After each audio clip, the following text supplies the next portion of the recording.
I'll just run through the housekeeping initially. So can I check that everyone in the room and online can hear me? Can hear you, Mike. But thank you. As ever, I will ask members if you can't attend the meeting to try and arrange a substitute if possible. The agenda pack, as ever, has been circulated via ModGov and on the council website.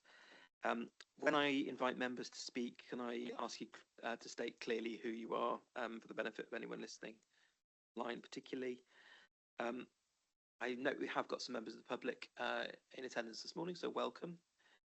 The recording of the meeting will be managed in the usual way. We're not expecting a fire drill this morning, but if we do, we will also Nicola out of the building. Can I ask all members and officers to refer to page numbers in the published agenda pack where you are referring to the papers, please, just to help anyone follow the thread of the conversation. So starting with the meeting proper, apologies for absence. I've got Councillor Susanna Hart, ably replaced today as by Councillor Mandy Chilcott. Welcome, Mandy. Nice to see you again. Councillor Simon Coles is unfortunately unable to attend this morning. So Scott Wooldridge is unable to attend, and Jack Latovich is providing governance advice. So, Chair, I also note that Councillor Sue Osborne isn't in attendance yet. Whether she's delayed, I don't know. This might be her now. This might be a very dramatic entrance. No.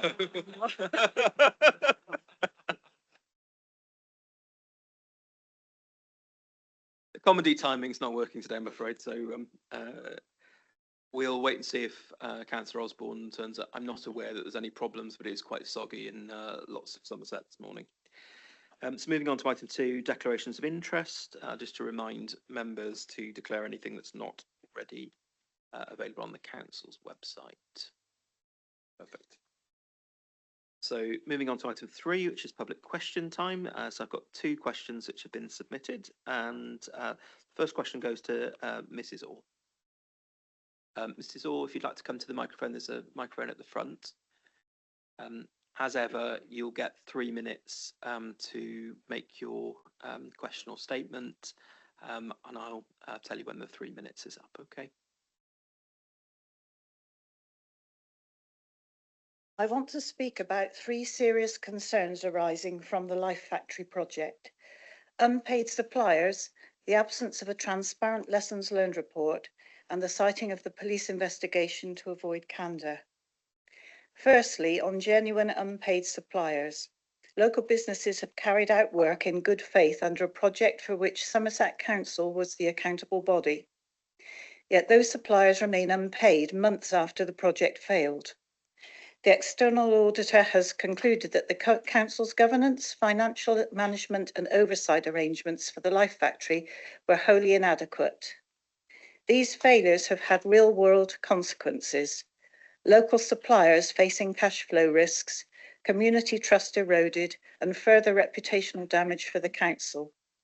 These local businesses should not be left in limbo because of systemic failings that were within this council's control to prevent. Secondly, on the lessons learned report, the statutory recommendation required a lessons learned report which has been completed. Why isn't it in the meeting papers? It should be published in full, not summarised, not redacted, and not delayed any further. Without a publicly accessible lessons learned report, it is impossible for members, partners, or the public to judge whether the right lessons are being applied to other town deal and grant-funded schemes. Until that report is released, this council cannot credibly say that systemic failings have been recognised and improvement is underway. Thirdly, the police investigation. The investigation should not be used to avoid legitimate scrutiny from councillors or the public. The auditor's statutory recommendation makes it very clear the council should publish the options appraisal, redacted only where absolutely necessary, implement all internal audit actions, publish and act on the lessons learned, and urgently strengthen governance for all accountable body schemes. None of those duties are incompatible with a police investigation. Is there a risk that accountability and transparency get deferred under the banner of "we can't comment" when most governance matters can and should be scrutinised now? This is about restoring community trust. The credibility of Somerset Council depends on being open about what went wrong, fair to the genuine suppliers who've been harmed, and absolutely determined that such failings will not recur. The auditor expects action. The public expect candour. I'm asking this audit committee to consider three things: a timetable for resolution for genuine unpaid suppliers, publication of the complete lessons learned report without delay, a commitment that the police investigation will not be used to avoid legitimate scrutiny, accountability and transparency.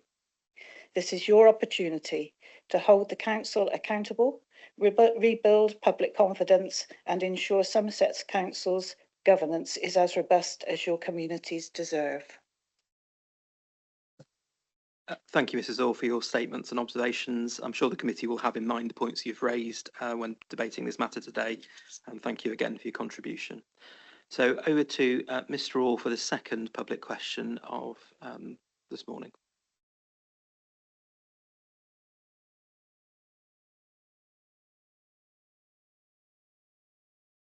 Statutory Recommendation 2, SR2, has been reissued because the auditors still find significant weaknesses in the Council's ability to plan and deliver transformation savings at the scale required. Importantly, SR2 originally rated the savings that should have been in place for the 2025-26 budget. The auditor's report is unequivocal. Those cashable savings have not been delivered. The auditors state that transformation plans were not sufficiently progressed to include significant transformation savings in the budgets for either 2024-25 or 2025-26. That directly contradicts the timeline set when SR2 was issued last year, and it means, in my view, that the Council has lost an entire financial year of transformation savings delivery. The Council continues to rely heavily on exceptional financial support, EFS, through investment asset sales to balance its budget, 36.9 million last year, 43 million this year, plus the 2.5% additional council tax flexibility, giving, I think, a 7.5% council tax rise. The council itself now expects that it will require further EFS for 2026-27. If transformation savings have been delivered at the scale required, this reliance on EFS should be reducing, not increasing. The auditors highlight a critical timing risk. The expensive consultants up to £20 million did not start until October 2025, which leaves them limited time to develop the detailed business cases, costings and delivery plans required to impact 2026-27, which is just around the corner. The medium-term financial strategy shows a 90 million budget gap in 2026-27 and over 200 million by 2030-31. This means the Council remains substantially behind where SR2 expected it to be. The foundations may be in place, and I say may because it's highly strategic, but the cashable savings are not. The Council's response remains largely aspirational and process-based and isn't evidence-based. The auditor's report clearly shows the Council is not meeting the cashable savings expectations set out in SR2, but members, the central issue is assurance. There is no clear published pipeline of transformation savings, no delivery profile, and no demonstration of how the budget gap for 2026-27 will be closed without further significant EFS emergency support. Members should ask whether transformation is delivering or whether the Council is simply resetting the timeline each year while the underlying financial risk deepens. Recommended actions: request publication of the full transformation savings pipeline, require quarterly reporting of benefit realisation, test the achievability of timelines and dependencies, request clarity on the EFS exit strategy. Thank you, Chair. Thank you, Mr. Orr, for your comments, observations and suggestions for consideration. The committee members have, I'm sure, noted the points you've raised. They appreciate your contribution, but I would like to remind committee members to consider the entirety of the external auditor's report when making its statements today. Okay, so moving on to item 4, which is the interim external auditor's report for the year ending 31st of March 2025. So I'm going to hand over to Barry to kick us off. Thanks, Barry. Thank you, Chair. So I'm Barry Morris. I'm the audit partner for Grant Thornton, responsible for the external audit of the council. I'm joined today by my colleague, Dan Povey, who is the VFM auditor. Dan has worked on the VFM reviews for a number of years across both the successor councils and Somerset County Council, as well as Somerset Council since reorganisation. So I believe this experience and the knowledge that he's gained over this period provides him with that timeline and experience and knowledge that enables us to bring great insight to the council. I turn to page 27 of the papers, which is the executive summary of our assessment for value for money arrangements. You will identify there that we've identified significant weaknesses across each of the three areas of financial sustainability, governance, and improving economy, efficiency, and effectiveness. You've seen that we've maintained 2 statutory recommendations and 2 recommendations which were key in relation to financial sustainability, which were first raised in 23-24. Now, the Council has been receiving and the Audit Committee has been receiving regular updates on the progress around the statutory recommendations that have been made, and those reports have clearly identified that sufficient progress has not yet been made. One of those recommendations has been maintained in full, which is statutory recommendation 1, and statutory recommendation 2 has been updated to reflect some of the progress that has been made. We further identified significant weaknesses in relation to the governance arrangements that are in place, and we've maintained the 3 key recommendations which were carried forward or updated from the recommendations made last year. In improving economy, efficiency and effectiveness, we have raised 1 significant weakness and a further statutory recommendation in relation to the Council's arrangements as the accountable body for the Life Factory project. Now, whilst from a materiality perspective, this is a fairly low value from a financial statements reporting perspective, but we feel that the underlying arrangements and issues that we've raised are of such significance that it warrants a statutory recommendation. Chair, the rest of the report sets out a detailed analysis of the different arrangements that are in place across each of the 3 areas. And members will see that there is a blend of assessments there. Some of them we've considered that there are no significant weaknesses, and others where we've identified that there do remain significant weaknesses. If I may, Chair, I'll hand over to Dan to take you through some of the detail of the report. Thank you, Dan. Thank you. Thank you, Chair, and good morning, Audit Committee members. Can you hear me okay? Yes, Dan. Yeah, thank you. Thank you. So, yeah, I'm Dan Povey. I led the value for money aspect of our work this year. And if I could, I'd like to just draw out some of the main messages, please, from the Auditor's Annual Report. If you could please turn to pages 27 and 28 of your agenda pack, that's the executive summary. And as Barry's already highlighted, we've identified significant weaknesses across all 3 areas that we look at: governance, financial sustainability, and economy, efficiency and effectiveness. I'll talk about the statutory recommendations first, if I could. We've raised 2 statutory recommendations in relation to financial sustainability. As Barry's pointed out, these are either rolled forward or updated, reflecting progress from last year, from 23-24. And they really reflect the ongoing and significant financial challenges that the Council faces. And these are summarised on page 28.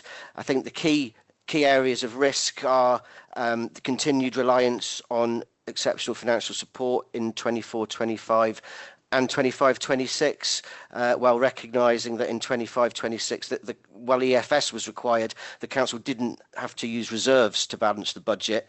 But there's a risk that there'll be further requirements for EFS in 26-27 due to the size of the budget gap. There's a need to really urgently develop a pipeline of savings that not just covers 26-27 but moves through the whole period of the MTFS in order to balance a budget gap of up to 200 million by 2029-30. So that pipeline of savings is service savings as well as transformation savings backed by detailed business cases. We've got two specific areas of significant weakness we've identified, which again were identified last year. One is the growing deficit on the dedicated schools grant, and the other is continued financial pressure within children's services. So as a result, we've raised two statutory recommendations. One's to deliver, continue to deliver savings at pace that cover a whole pipeline savings for the period of the MTFS, and the other is to develop robust, detailed transformation plans. These really reflect the urgency now with which the Council should work to rebase its budgets to a more sustainable level, and that's in order to protect and rebuild reserves, reduce reliance on one-off resources, and to mitigate that risk in the future of a potential Section 114 notice.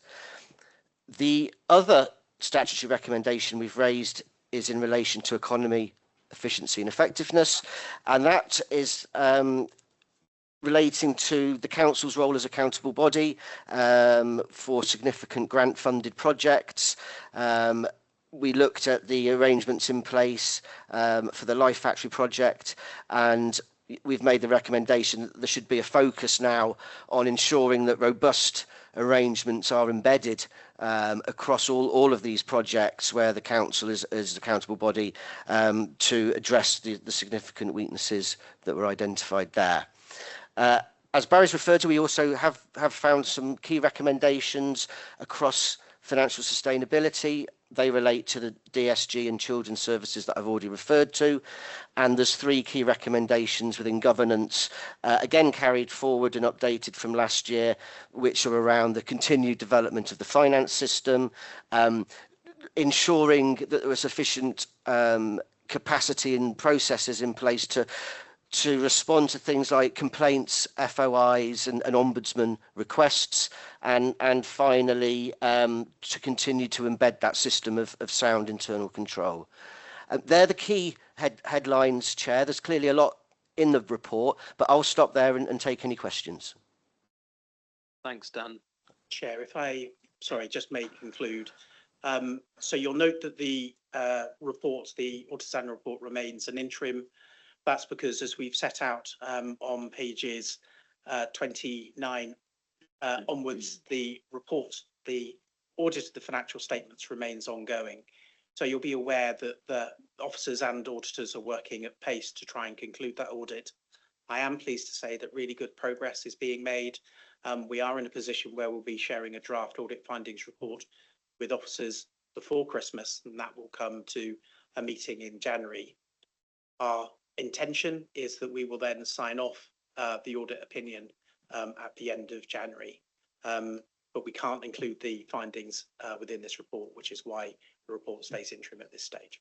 Thanks, Chair. Thanks, Barry, and thanks for the update on the ongoing audit. I'm sure members will be interested in the findings when the report comes through in January. So, members, I sense there might be one or two questions. Who'd like to kick off?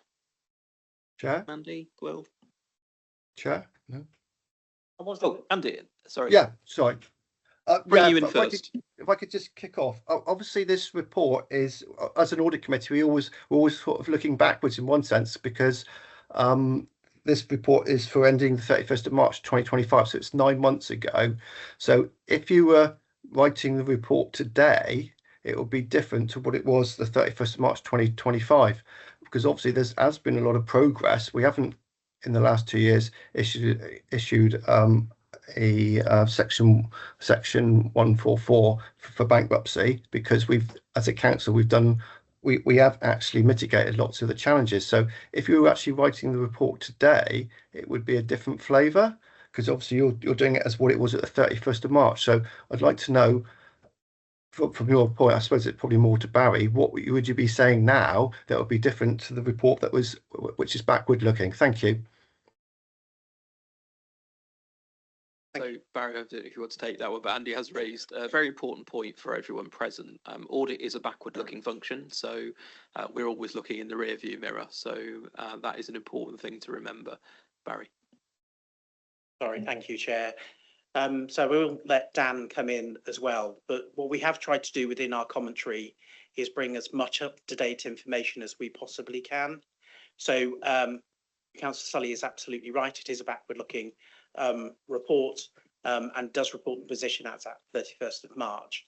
But as I referenced in my introduction, we know from the progress reports that are being included and reported through to Audit Committee that significant progress still needs to be made around delivering some of those savings and developing those transformation plans. We know that the strategic partner is now in place, but as has been identified earlier on, that's only been quite a recent development. So I think most of those statutory recommendations and key recommendations would remain in force. We will, of course, update that as at the 31st of March 2026 as part of next year's review. And obviously the council is now working through internal audit and through its own arrangements developing a lessons learned report from the Life Factory project. Thanks. I'm going to bring Clive in before I move on with further questions. Sorry. Thank you, Chair. And can I first of all thank Barry and Dan and the team for the work they've done on this report. It may be backward looking, but it's an important part of the council's governance, an important part of learning lessons to go forward and to build on. So we treat it as a valuable piece of work that we really take very, very seriously. For members, can I just correct 3 minor errors on the cover report, first of all, get these out of the way. So on page 13, SR1-1, there's a target date of 24th of February 25. That should be 24th of February 26, the council date. And it's the same error on the further down on SR2. So apologies for that. But the statutory recommendation 2, which is on page 14, it doesn't reflect the updated version in the pack. So the wording of that is slightly different. So the wording should be that the council must urgently develop robust and detailed transformation plans that identify how and when transformation will deliver the significant savings required to balance the 26/7 and future years budget gaps identified in the NTFS. These plans should be supported by approved business cases that identify the resources required to deliver transformational savings and the baseline against which benefits will be measured. So that's the wording in the report. The cover report should be amended for that, and we'll make sure the public record has got the corrected document in there. Overall, in terms of the statutory recommendations, they do reflect a journey that the council is on. Moving from LGR to a balanced position is never easy for any council, and this one is no different. And we're working very hard, and rest assured, when the auditor makes comments about efforts must be focused, we are focusing efforts to move towards a balanced budget. We are trying to reduce our dependency on exceptional financial support. Nobody likes exceptional financial support. I liken it all the time to putting your food bill every week on the mortgage. It's really not the thing we should be doing or should be relying on. And our aim, and what I believe the figures are doing, is starting to move us away from dependency on EFS to our own position where we can support ourselves. Similarly, that journey on dependency on reserves, we've able to balance the 25/6 budget without reserves, and looking next year to make sure we don't use any reserves to balance the budget either. So that's a continuing journey, and that will all develop into a fully balanced budget where we're spending as much as we get in income every year, and it's important we live within our means as we do that. And also in year, we are now moving towards a forecast overspend. Initially, that overspend is down less than £1 million, and I'm very confident we can get that down to a balanced position. So I think all of that is showing that we are making progress, but nonetheless, there is further work to do yet to curtail the growth forecast that we have in the forthcoming budget. And there is significant demographic growth, inflationary pressures, etc., that we need as a council to recognise. And we need to look at the savings that offset that, what things we can stop doing or what things we can do less of. And there are a series of plans which the executive approved this week that are now out for consultation. So we continue on that journey towards a balanced position and a balanced budget. We do expect to use exceptional financial support for 1 more year, and we have signalled that to government. We won't be alone in that. Last year, there were 30 authorities that needed exceptional financial support. We believe there are likely to be significantly more this year. So it's a journey that we're on. We're also awaiting government announcements around what the provisional settlement is for us. It was promised originally in the autumn, late autumn. It now will be delivered in the week commencing the 15th of December. And until we see that, we don't know what those figures look like, and we can't do the financial planning to any great degree. And in fact, we have to submit our expression of interest for exceptional financial support without knowing what the settlement looks like and therefore what our figures are. So it's the wrong way round, but nonetheless we have to do that. So we're on that journey to try and balance the budget. A key part of that is transformation, statutory recommendation 2. And transformation means not stopping things or do less of things. It means looking entirely at the business models we're delivering and doing that business model in a different way to get a better outcome at a lower cost. And that transformation programme is gathering pace now. And I would expect there to be savings that are reflected in the 26-27 budget. Some of those may need a further round of consultation, so we may not be able to take the full year impact this year. But I expect that programme to rise in its value over the next few years to make both a significant contribution to the outcomes of the council and the residents that you support, that we support, and the finances of the council to move us to that balanced position. So those are both journeys we're on, and we recognise the auditor's comments written at the end of 25, but we recognise also we're putting a huge amount of effort into that journey to get us into that balanced position. On the third statutory recommendation, we accept those recommendations in full. There are things that we have to learn as an account when we perform the accountable body role, and with the lessons learned report produced internally is one way of looking at the way we're doing things. But also, I've asked the internal auditor to ask SWAP to do an audit across all of the areas where we're acting as the accountable body to make sure that we learn the lessons across all of those areas and make sure we're not repeating those mistakes and putting stronger governance around them, including a procedure note and a guidance note that staff will need to follow them when they're acting in that accountable body role. So I think that one is one we need to correct, and we apologise that happened. It shouldn't have happened, but I think we can correct the errors in that and move on in a stronger position. Again, I'm happy as part of the questions to take any further questions you might have, members. Okay, so Mandy, did you have your hand up first? It was just a sort of question asking, are you going to take it are you going to take the questions from the whole paper, or are you going to split it down? It's just some clarification. No, we'll take questions on the whole paper because I want members to treat the report as a holistic view of where the council is. So it's right that members can ask whatever questions they want at this point. I'll come in a moment. Gwyl? Oh, so soon. I was. do you want me to go to Tim first? I'm very happy to do that. No. I mean, no. Well, let's crack on. Oh dear. I mean, I looked at this report and I honestly thought I really don't know what to say. And I thought, well, I better say something. And I'm getting a bit of feedback. So anyway, I used to run a small office for English Nature in Devizes, and we used to get the auditors in from time to time. And I always had a philosophy about the audit. My back office staff used to get really wound up about the auditors. And I took the view that they're actually here to help. They come in, and if they spot anything that's not quite right or needs tightening up, then that's fine. You'll accept it and you'll move on. My one rule was that you would not get the same audit problems highlighted twice. And so here we are. I think we appear to be staring down the barrel of having the same two statutory recommendations 3 years running. I think that's fairly clear that we're heading in that direction. And so the question is, as an organisation, what are we going to do?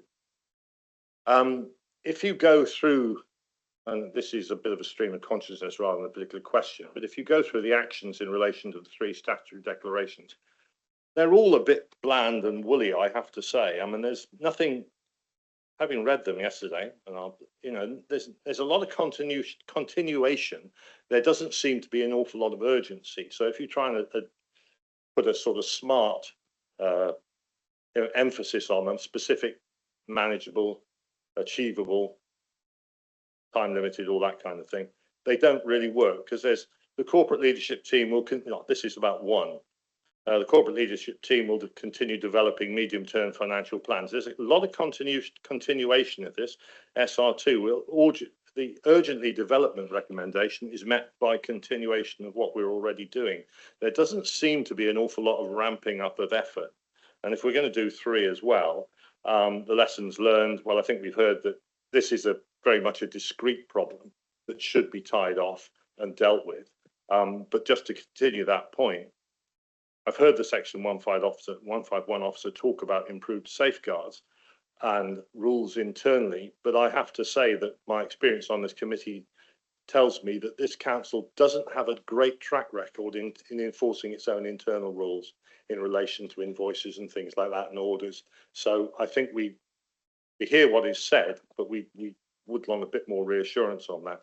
Right, turning back to the big problem, the budget problem, and the actions, which I say don't strike me as being terribly urgent. It's fairly clear that we're going to have exceptional financial support for next year. And we're in the situation, and I was chairing community scrutiny yesterday, and the savings plans came forward. Now, amongst everything, there was several things that struck me. Firstly, the community's budget has effectively been hollowed out. There's nothing left because there were no savings related to the old community's portfolio, other than I think £30,000 for letting some toilets go. So we're down below subsoil on that one. The climate and place had about 5 or 6, and overall the savings on those two portfolios was about 2 million. Way short of where we should be. But there's also, amongst it all, there was the continuing pressure on places like adult and children's social care, which is going up. And our ability to cut back to meet the burgeoning gap just doesn't seem to be there. And I've written down here 2 words. I've written lingering death, because that's how it feels, that we're just paddling below the surface and we're just gradually sinking. So we've got continuing pressures. We're not expecting any government help. That was also been mentioned in previous meetings. Our reserves are at rock bottom. We've had so many staff losses. I'm beginning to wonder at our ability to actually manage our way out of this situation. So to sound very concerned, I suppose, is rather understating it. So it's a statement more than a series of questions. I think really what I would like as an assurance from the executive team and from the senior officers, and I appreciate that they've been given a task by the executive team to, get us out of this without serving the 114. That's a clear instruction. That's been clear from day one. But I just wonder if at some point reality is going to bite and we realise we're just sinking gently below the surface.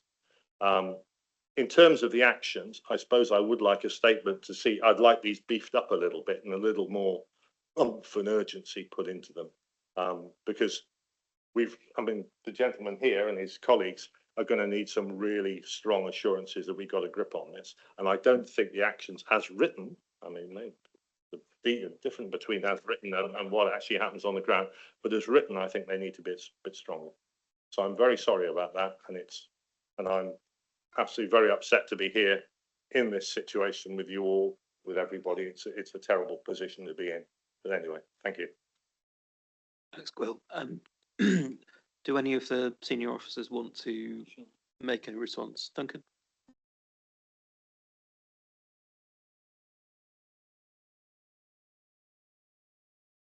I think I can, just in response to Councillor Wren's points. I think we would all have similar concern about local government, public sector as a whole, in terms of that lingering death right now. The finances don't look good. The objective, as we've been set quite rightly from the executive, was not to issue Section 114 to make sure the future of Somerset and the difficult decisions about balancing the books, service delivery, what we change, what we don't change, remained in local people's hands effectively, which is what we're working to do. As officers, we've always said this looked like a 3 to 4 year objective in terms of actually delivering back sustainable budgets, i.e. a budget where there's no one-off or exceptional financial support supporting it. So a budget is genuinely balanced. We are still waiting for the settlement for next year. We've had some modelling. That modelling, we thought, oh, that's quite helpful. If we can get everything we're planning to get into the budget, we might be in a reasonable position. Not convinced we will get all of that now, but we'll find out when government tell us what's going on, hopefully later this month. All things being equal, I'm fairly comfortable that we will be able to set a budget this year that will still require some level of either one-off or exceptional financial support, but significantly lower than previous years. And we still appear that we have a route where we can get to a position next year, the year after ARBA 27-28, which will not require exceptional financial support or reserves to balance the books. That is what we're aiming for. We've still got a plan of how we can get there. We do need a lot of other things from government to know about.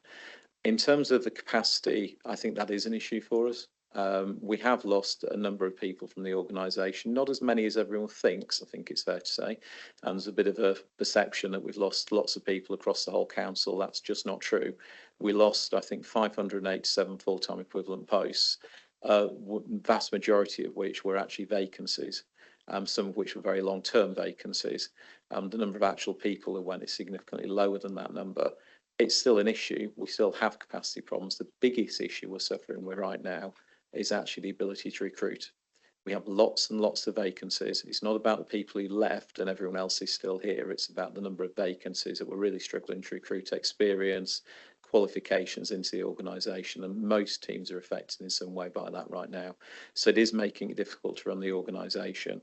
But I would just pick up on the final points if I could, Chair. I think, yeah, and thank you to Barry and Dan and their teams, because I think they've done a very good job. They are raising the issues that are pertinent to the organisation, and we do as a management team need to respond to them. I think I probably agree with Councillor Wren that if we can beef up the recommendations, that's not a bad thing to do, to actually give people assurance rather than reassurance.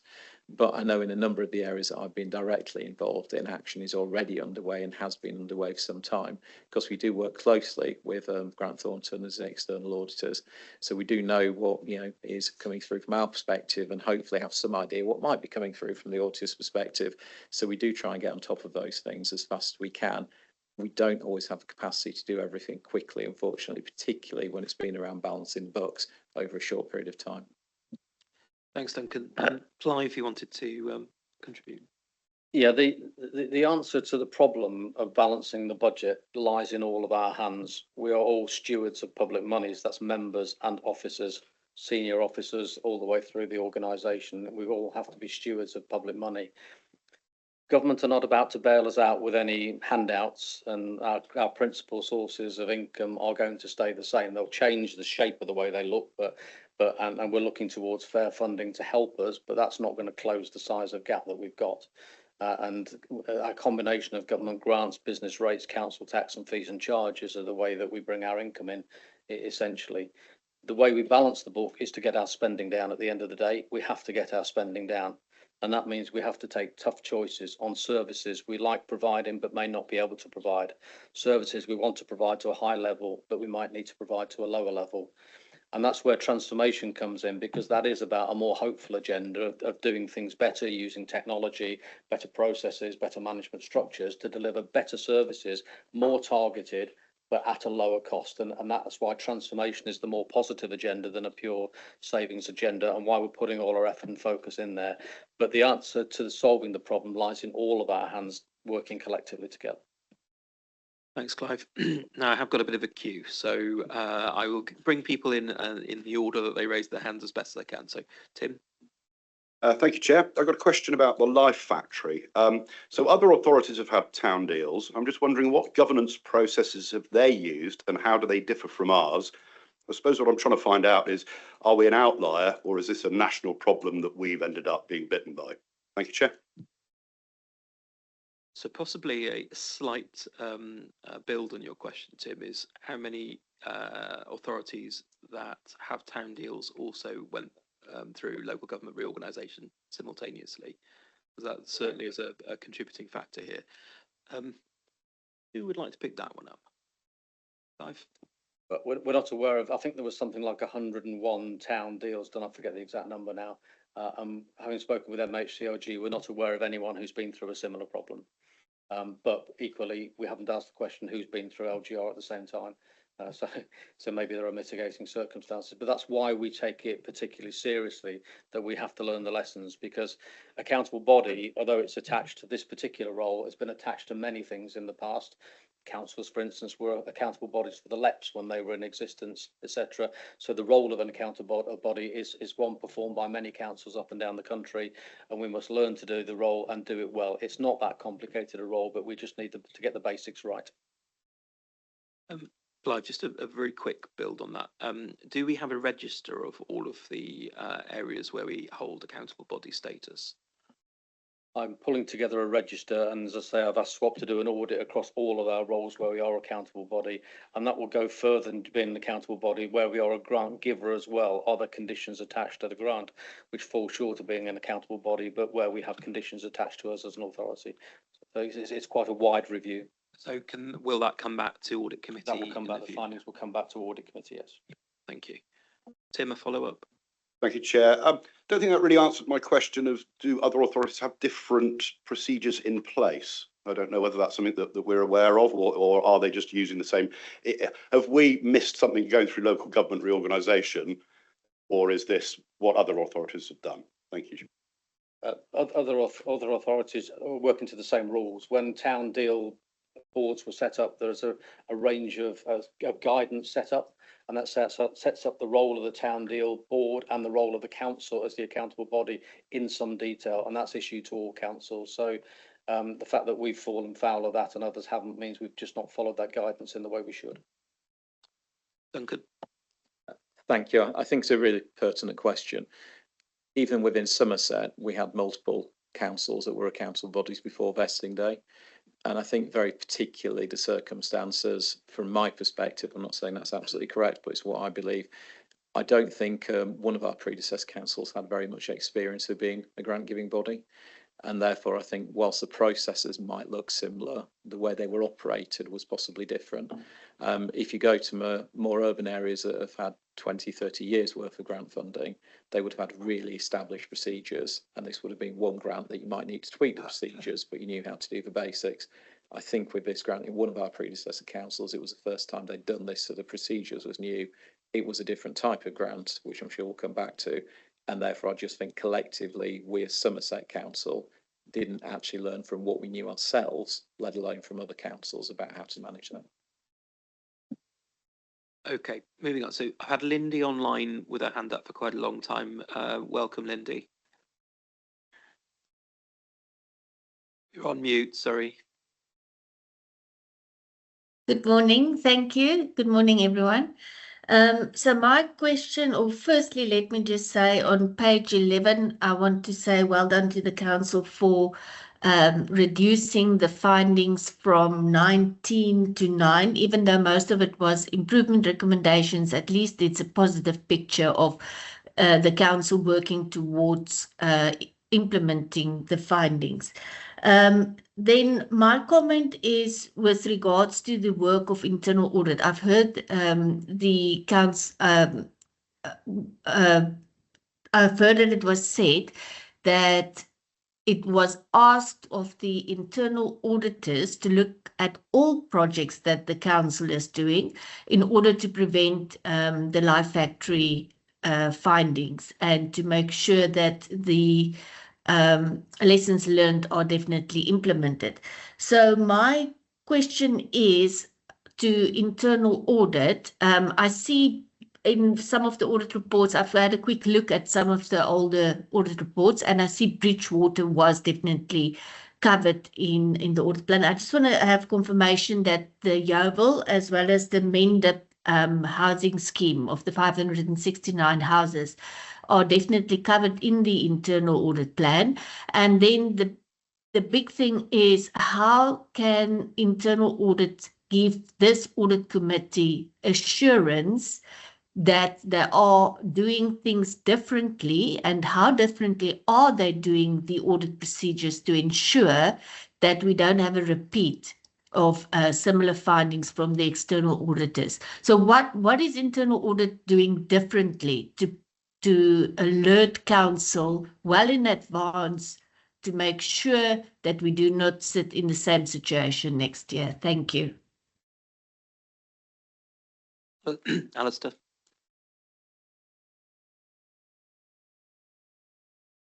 Thank you, Lindy. So as the Section 151 officers just clarified, we are picking up a new piece of work that will be looking at the accountable body status across the local authority. In terms of assurance that we can give as part of the internal audit process, it is undertaking a comprehensive risk assessment.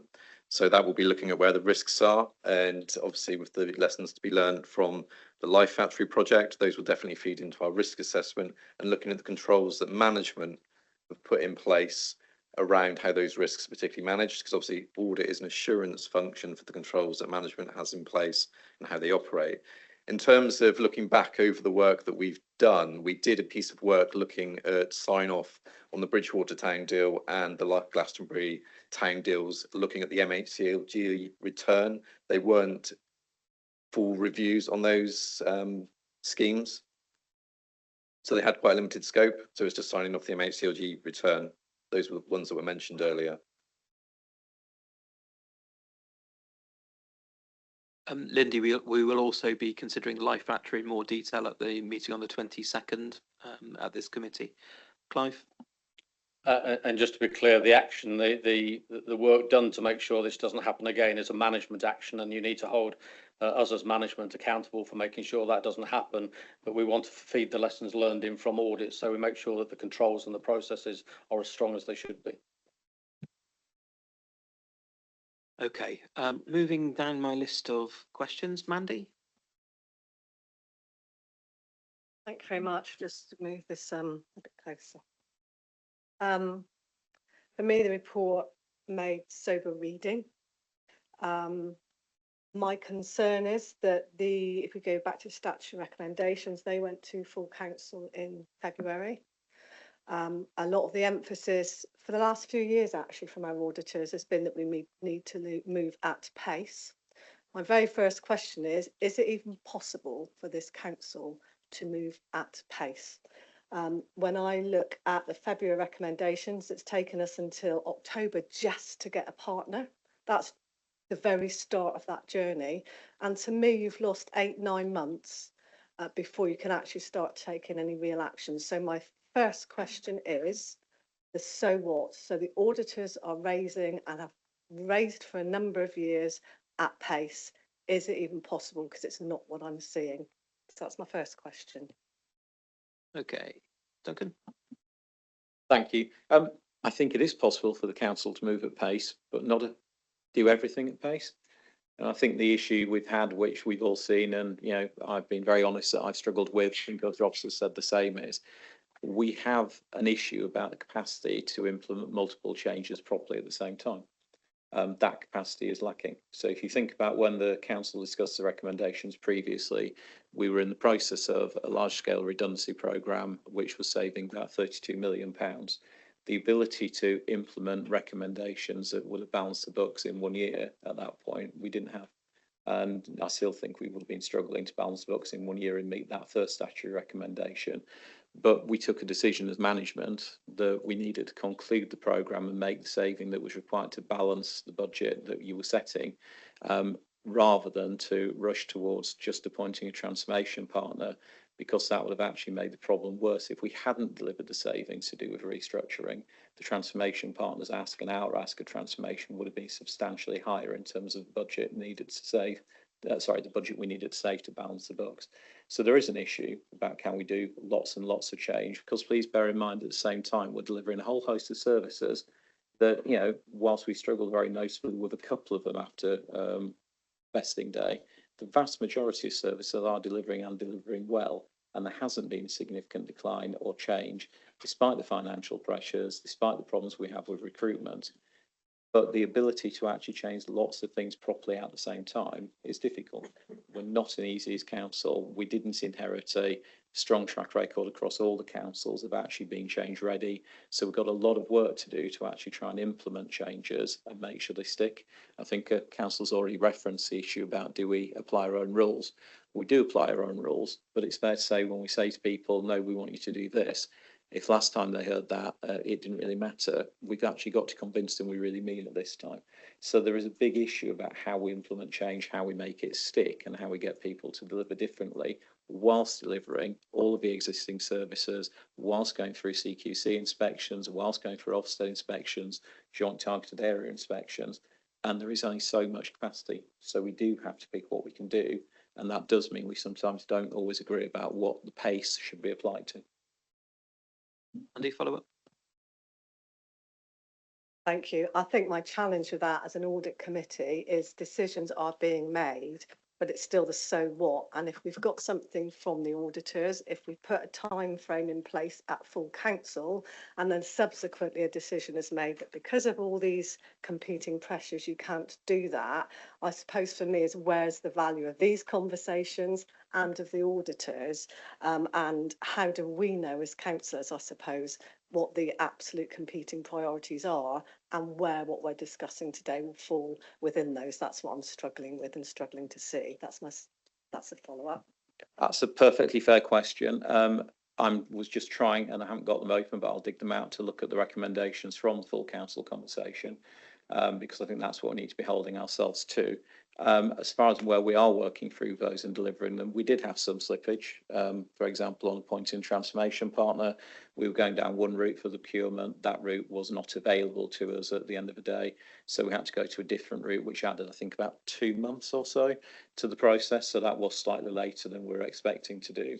But in general terms, you know, we are working through the recommendations of the auditors. We are working through the recommendations of the audit committee. I'd have to actually go back and look at the recommendations from council. I thought you might have them handy, looking at the way you were flicking pages. So your deadline was actually June, and we're now in December, which is sorry, deadline for what? So when you went to full council, the process that you were going to, the initial date that you set yourself to action was June into sorry, July. Chair, to action what specifically? What was covered in the statutory recommendations? Yeah, if I could, Chair, I think that deadline is to action the management actions we identified to address statutory recommendations. I don't think we ever agreed we could close the books by June and balance the account.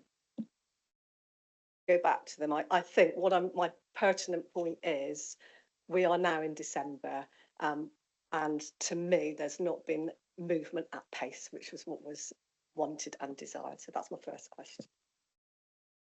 Second one, just wanted to move on and thank you to our public that came in to ask the questions. And actually, I probably could have come up with the same sort of questions myself. So I would like to ask them here publicly. And the first one was around a timetable for a resolution for genuine unpaid suppliers. And the reason I ask that is we are the accountable body, and I think there is something in the public consciousness where you have a large council that is an accountable body. There's an element of trust in that for those that are working within any of those projects, and so there should be. But for me, it's that element of the reality of our public that we're all here to serve, the reality that a number of them have been affected and their businesses have been affected, and for me it's that human element. So I would like to know, don't mind a written answer, a timetable for resolution. I think this was picked up at full council as well, where we had an impassioned presentation for somebody that had been affected very deeply. So I would still like to know whether there will be resolutions for those businesses. They are our people, they are in Somerset, and I'm sure we all care very deeply about them. Publication of complete lessons learnt. Again, I'd love to see the detail on that, and coming back to Gwil's question around how punchy will that be? Will those lessons learnt be sufficient to avoid going through similar situations in the future? I think it would be nice for this committee to have a good look at those so that they can feel and be reassured they do address the situations. I'll stop there. That's the first things. Will those things be coming? Will they be happening? Stop there. So in terms of the first point, which I know we said multiple times, and it's also been fed back to a number of people who've asked questions on this, the council has paid all of the contractors that we owed money to as part of our arrangement. The council is not responsible, and it cannot legally make payment to contractors or parties. So I'm afraid any contractor who's owed money by other parties, that's a matter for them to discuss with those companies. The council doesn't owe anyone any money for the contracts that we've let. Everyone has been paid, and we are not legally allowed to settle debts of other parties, even if we think exactly as you're outlining that it's a real issue for people. I've met, as has a number of colleagues, with some of those people, some of those businesses that have been badly affected. And I think we've got absolute sympathy for them. They did the work in good faith, but the council cannot legally make payment to organisations we have no relationships with. And it's not our role, and nor is it allowed for us to settle debts for other companies, I'm afraid. Thank you. And I think we've heard today about that sort of trust in councils and moving forward. And I think situations like this do not help in Somerset. And there are some words online about it, and perhaps some of those might want just a little bit of updating, because certainly there's mention about the police, etc. there, and it would be nice perhaps to have an update on that and make it sort of very clear, so it's there for the public record, so everybody understands. I am sad about that, because it affects lives in Somerset. And I think moving forwards, perhaps that's something that these grants that come forward, the town deals, need to acknowledge and make very clear to those people that are letting contracts, and also for the public that are picking up those contracts, they need to be very clear that there is a risk there. And I don't think that would have been fully appreciated by a lot of the businesses involved. So I think that is a learn for all of these projects around the country. You can respond, you're looking at me. I think if I was taking a contract, I would feel fairly comfortable with it. I'm not sure that everybody's clear what accountable body would mean and what protection that would give to a business. That's where I'm at. The only thing I would say, Chair, which has come across from a number of the businesses I've spoken to, these were commercial contracts. Businesses are professionals. People know about due diligence. I think most of the businesses I've spoken to have agreed that they had a contract with a particular company, which was a subsidiary of Redbrick Building Centre Limited, and they appreciated the issue. I think there was a degree of confidence people took from the fact that the council was funding the project. But I have to say, when I've spoken to lots of contractors, they are very, very clear. They could also see the project was going badly wrong. So I think there was some ownership and acceptance from a lot of people I've spoken to that this is a position, and we all agree it's not good enough. We all agree it's really unfortunate that local businesses, and particularly local businesses, were encouraged to be involved because it was grant funding and public money, have been so badly affected. But unfortunately, the council legally cannot make payments to those businesses for debts that are owed by another organisation. Thank you. I hear that and I hear what you say, but I just think it'd be really good lessons learned to make that absolutely crystal clear for all across the country, not only in Somerset, because I think that's a pertinent point. I would want to know it very clearly and very well laid out. So just to move on, we talked earlier, and actually I think the phrase that was used was "we're stewards of the public money." And I totally agree with that. My concern is, I suppose, the ability as councillors that we have to decide, I suppose, how that public money is spent and where the priorities are. And I come back to my previous question where we talked about you all making decisions on what should take priority and what shouldn't. I think for me it'd be quite nice, following your comments there, to understand what the current priorities are and what things perhaps you haven't got the capacity to deal with, and be very clear with that. And talking about our staff as councillors, I know all councillors that I have spoken to, and that's not all of them, are struggling with staff and numbers and getting things delivered for our communities. I think that's well voiced and well heard. My question is, where do our communities, I guess, have that say on what the council look like and what's going to be delivered and not? But hopefully that will all come in the transformation plans that we're bringing forward. But please, please, please, you know, if you're going to stop or continue, have those conversations really early. So we've got things like our scrutiny committee that can have an input and look into them. The last point I would make is the auditors still find significant weaknesses in the council's ability to plan and deliver transformation. We've heard that this is backward looking, but for me, the update that they put in the report does still not give me that reassurance. So what reassurance have you got that there is the ability to plan and deliver transformation, and that it will be clearly measurable.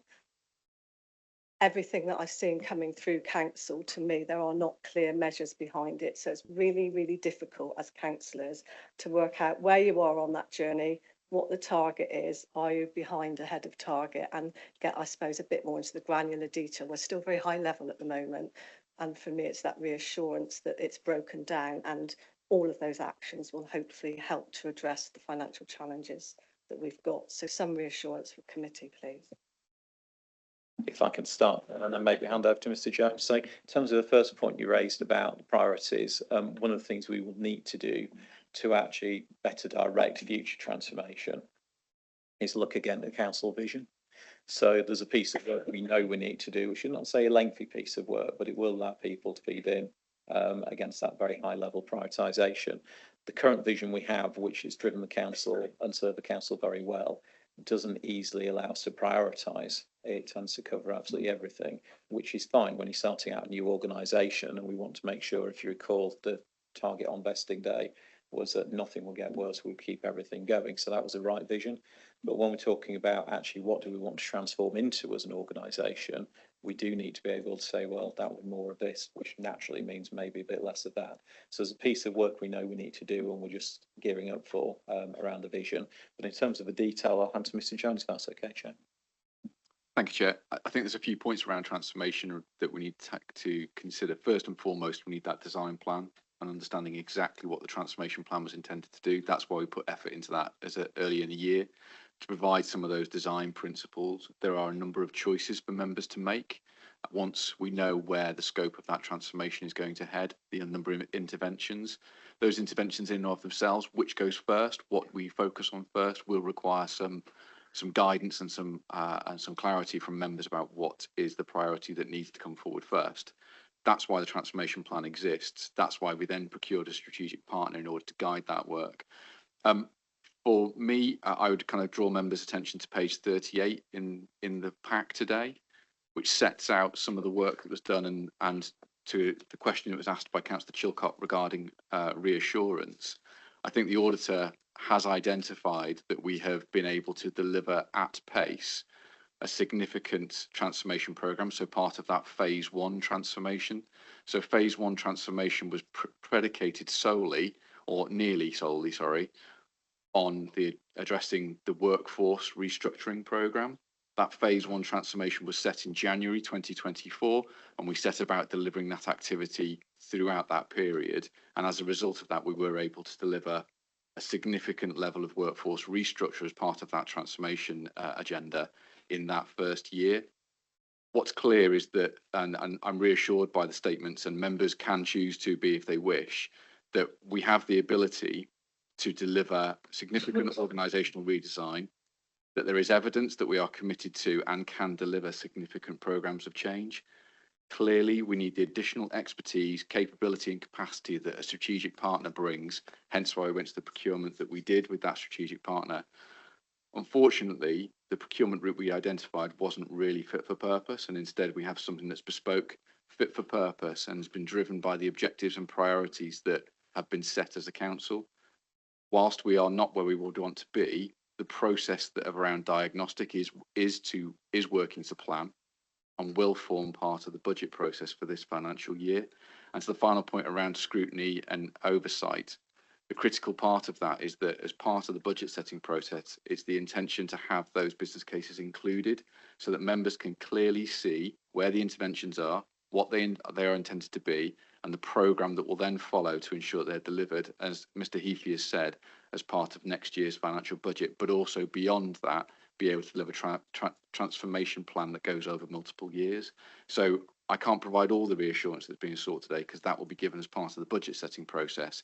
But certainly, as noted by the auditor again on page 38, we have the ability and the commitment to be able to deliver that level of change. Thank you, Chair.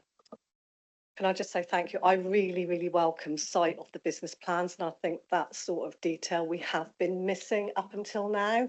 So it's really difficult to gauge as councillors, how well that's going if you don't know what direction it's in the first place. My last question is quite a different one on a different topic, if I may, if you'll indulge me. So on page 103, it says the councils continue to embed risk management. So page 103, and the recommendation around risk management, it says it's been implemented. I read that, which is sort of now signed off, and then I read in the report that the IdeaGen system highlights out of 147 outstanding internal audit actions, 91 are overdue, 62%, some of which were identified as significant corporate risks, and these include educational health care plans and Life Factory, amongst others. So I found page 103 a little bit of at odds with other reading in the paper. So if someone could just explain, because the two sort of feel as if they contradict each other. That's fine, Manny. I will go to Alistair in a second, but I'd already picked up this point around closing off the priority ones from internal audit. I know a lot of those outstanding priority ones were to do with, I think, Life Factory specifically, so it may be that there's a chunk wrapped up with that, but we'll bring Alistair in to give us clarity.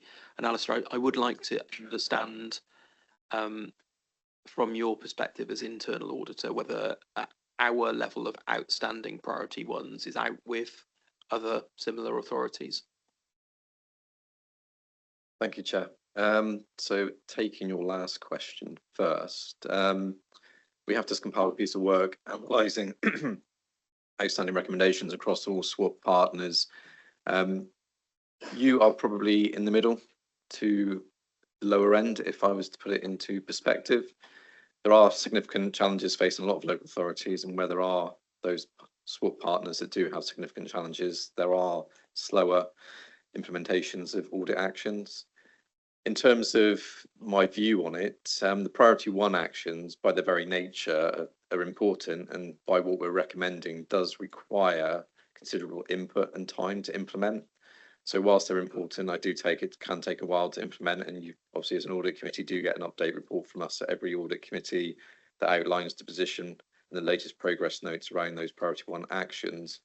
The thing with IdeaGen, it was rolled out in August 24, so it's just been over a year, and there's been still a big push to make sure that officers are engaging with that system and updating actions as necessary.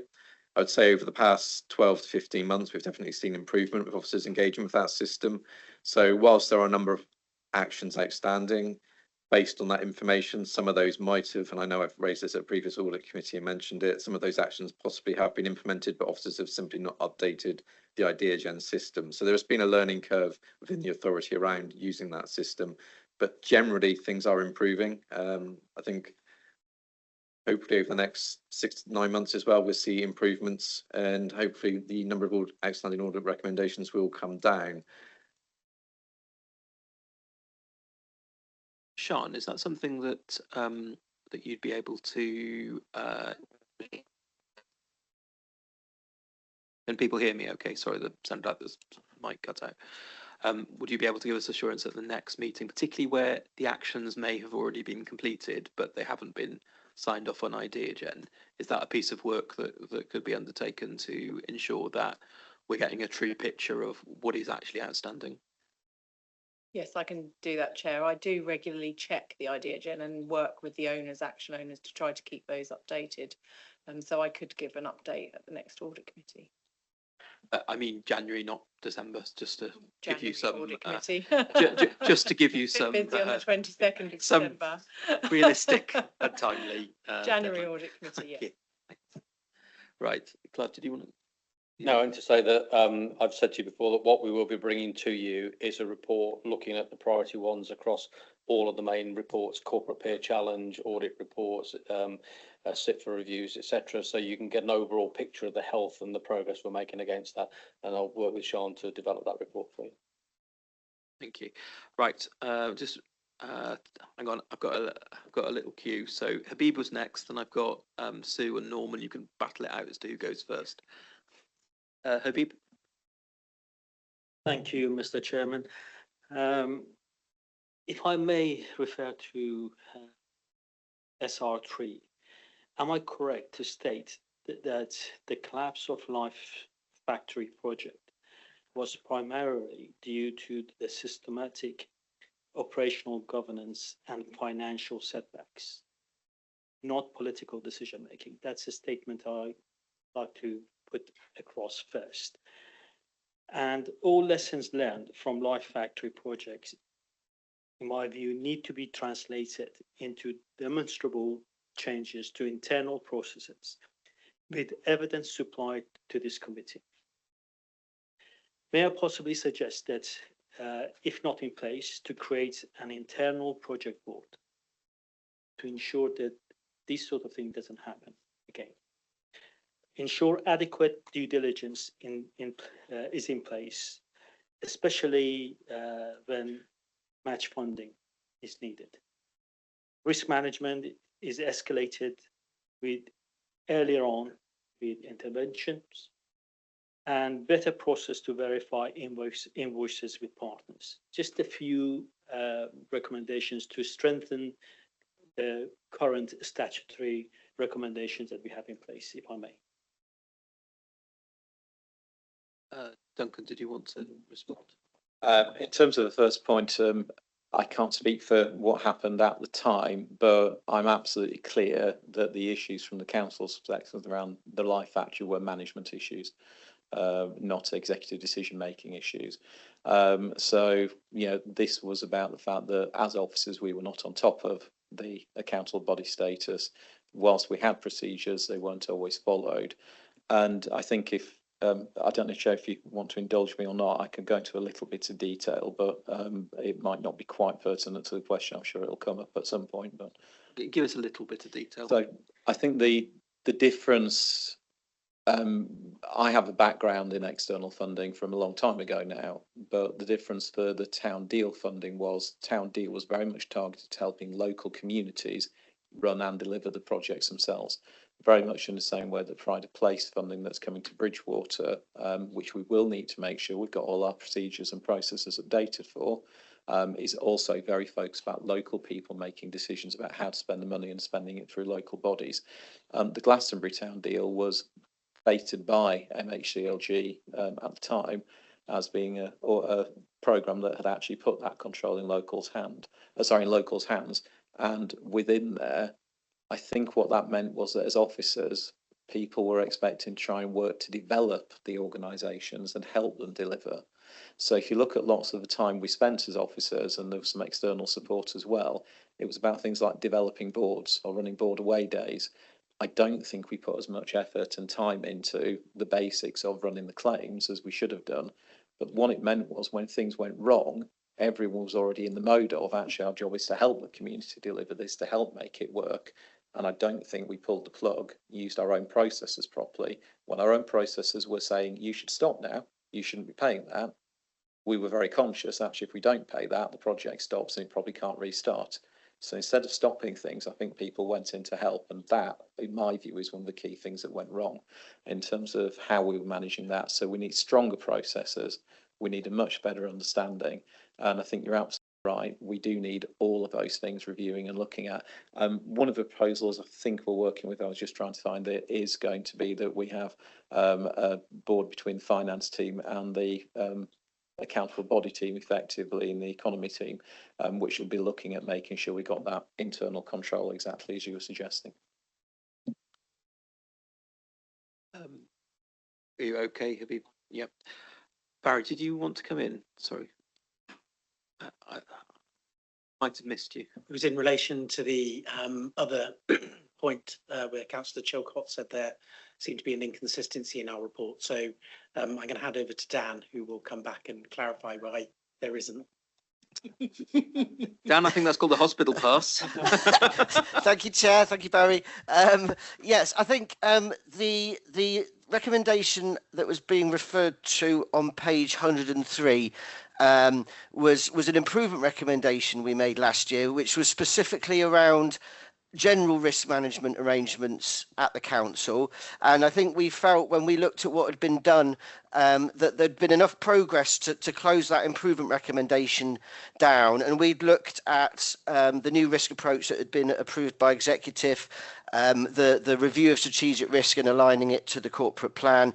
I think the performance risk and budget board, as it's called, had been sort of reinvigorated, and a single performance and risk team had been put in place, which was good practice.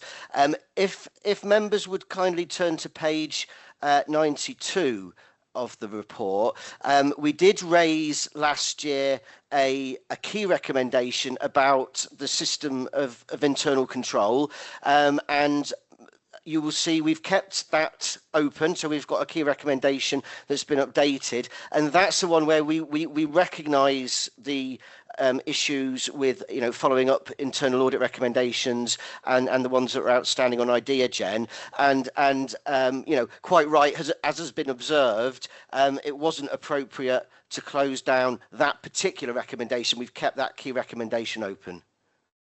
So hopefully that just clarifies the difference between the two, the one that's open and the one that's closed. Thank you. It's really difficult when reading through a whole report to work out what related to what previously. Yeah. So when you read the two, there was a slight rub there. Sure. Okay. So moving on, Sue, Norman, who won? Sue. Welcome, Sue. Yes, that's a form of sexism that I don't object to. Moving on, though, I'm going to raise some points over Life Factory, which won't come as a surprise to anyone, because I was actually the opposition spokesman at that particular meeting where it became very public that there were some very, very real problems and failures for someone who was 4 days bereaved to come and explain the circumstances behind that. And I think you would have had a heart of stone not to have been moved by that. But moving on, what I'm going to turn to next is that I've raised it consistently, I'm not alone, others have, which is the risk of overload of our finance business support team and others. And what I'd like to be able to do, please, is to make a specific recommendation that we as an audit committee take forward as a recommendation, as a suggestion to exec, to actually create a new strategic risk to add to the corporate risk register, to actually specifically draw attention to and focus on the overload of finance, business support and procurement capacity leading to failure to deliver statutory recommendations, particularly SR1 and SR2, the medium-term financial savings and the requirements of the transformation programme. The risk should assess capacity, skills, resilience, capability and workload pressures within those core functions, given the exceptional demand of those strategic recommendations, and also given the extra workload that's going to be generated by the value for money demands, and particularly the demands of SR3. We should also be putting in place some more explicit mitigation plans, performance measures and early warning indicators, and that has already been suggested by speakers ahead of me. So I think that's something that, whilst it's dispersed, it's scattered throughout IGEAGEN, corporate performance, it's referred to in different bits. This actually brings it all together in a consolidated form, so you can't escape it. There's no escape. Thanks, Sue. Clive, would you like to respond? Thank you, Councillor Osborne. Yes, there are several operational risks relating to finance, so it's very much in there about capacity levels and a range of things. And there is an organisational strategic risk about capacity across the organisation, because of course when you lift it up to a strategic level, it's not just finance, it's planning services and a range of other things that fall into that. And so we reflect the strategic risk in the generic terms, but the operational register for finance has that in. We are in the process at the moment of working through a finance improvement plan that's looking at the structure, the processes, the capacity, the skills that we need. And we're bringing in CIPFA as well to carry out of an FM review, a financial management review across the organisation, including the finance function, which again will identify skills, capacity, etc. And I'd expect that report to come back here for you to consider in due course as well. So much your warnings, I'm grateful for your warnings. And yes, I'm addressing them because we have concerns there too. Yeah, just to come back on that, SR1 and SR2 are strategic. And if these fail, so if our business support capacity risk fails because these functions become overloaded, then by having it on the strategic risk register as an explicit risk, it cannot be overlooked and it should be there for member oversight and transparent monitoring. It absolutely will be, but I stress the point again that finance don't manage all the budgets on behalf of the organisations. Directors and service directors manage their budgets and finance support in that role. So some of this is about getting proper definition, and part of the reason for bringing in CIPFA to do the CIPFA FM review is to make sure we've got that shared ownership and shared understanding of financial responsibility. So certainly I'll take that on board, Councillor Osborne. Yeah, and the other point as well is that I think we have got generic workforce risk, but this is specifically to this particular service area, which is another reason why I think it needs to be explicitly highlighted so it's not hidden within the generic workforce, because if this particular area fails, then we go down with it, frankly. Thanks, Sue. Norman? Sorry, I haven't finished yet because I had two bits. The other bit was on Life Factory. I think much has been said, much will be said, but there are 3 reports that I'm aware of, and I half expected them here today, but they should be coming on the 22nd. One of them is a report I have repeatedly and publicly asked for, which is the health check report, which was commissioned. The funding was agreed in February 2025 and it is confirmed in the Town Deal minutes. And this was for the health check, which was commissioned by Ian Gent Associates and funded through the UK Shared Prosperity Fund. So this is a report that has been paid for by public money. And as part of our due diligence, I believe that as an audit committee, we should be seeing that report, and I would expect it to come on the 22nd. Some clarity around lessons learned, because previously at previous meetings, we've been told that internally there was a lessons report due to come. And I believe at one stage, I seem to recall that this should have showed up in October. You're now talking about a swap audit report, which is looking at everything globally. But if there is a specific report related to the town deals, which I believe there is, this has been indicated previously, we should also be seeing this report so we can do again our job as an audit committee who are in charge of governance. The final one is the full audit. And I know, Barry, you refer to this, and I think I was just still getting my head together. In terms of the final audit report. So far, I think we've had selected highlights out of it. This committee should be seeing that report in full. Otherwise, how can we do our job of governance and oversight and the other functions we're meant to continue? I fully expect to see those reports at the December meeting, January at the latest. If you do not wish to release those reports, please can you say why? Duncan? So I think quite a few things wrapped up in there, Chair. I think there's something totally different about releasing reports and insisting they're on the agenda when they might not be supporting the agenda that's actually being discussed. So the lessons learned report is not a report that we'll be taking to a committee. We will be sharing it with all members, and it's not a confidential report, so it will effectively be public. But it's not a recommendation report to members. So if members want to use it as background, then they're very welcome, and that will be out in the next couple of days to all councillors and anyone else who wants a copy effectively. But that is a lessons learned exercise. A lessons learned exercise is sitting down with colleagues and partners and saying what happened, what went well, what didn't go well, what are we learning from that, what do we need to change.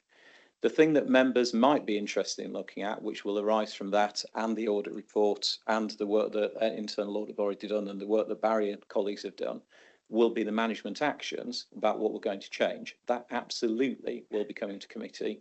I won't give you a date because that's got to pull together all of those things, but that will be effectively beginning next year. That is different to the priority recommendations from the work that's already been published and the audit report, which we will be updating on the 22nd quite fully. So the 22nd of December, we'll look at the existing internal audit report. In terms of the health check, I don't think, and I'm looking at colleagues in the corner, I don't think there's any issue with that being published. We might have to redact if there's individual projects which have got comments against them, just individual names, but that's not a confidential document in any sense. But I wouldn't expect the health check report to be coming to audit committee. The health check report, again, is a report that will inform management actions. If we need management actions, then of course we can look at that. But if the audit committee decide they want to see the health check report, Chair, there's no issue with that. That's up to you as a committee and you as a chair. But that's effectively can be a public document. If I'd known you wanted that, we could have provided that. So apologies. Yes, I have been asking for that for some time. And it hasn't appeared. The final one is the full audit report. One moment. I think Nicola wanted to come in on that point. So just in terms of the work from Grant Thornton and the statement of accounts, that was always scheduled on the forward plan for January 26. So that's when it's coming. We had hoped when we got this audit recommendation that we might be able to bring it forward to the 22nd of December. But despite the incredible efforts of the team and the Grant Thornton team, it's just not been possible to finalise it. So it will be there in January for sure. Okay, but I do feel with the health check report, it was paid for by public money. And I think as an audit committee, we should have sight of that as supplementary evidence one way or another, because again, there could be flags drawn up in that. I don't think there's any argument. I think well, Duncan's just given a commitment that that can be released, so that will come out. And can we have an indicative timescale, please? And will members be informed? It'll be this week. Okay.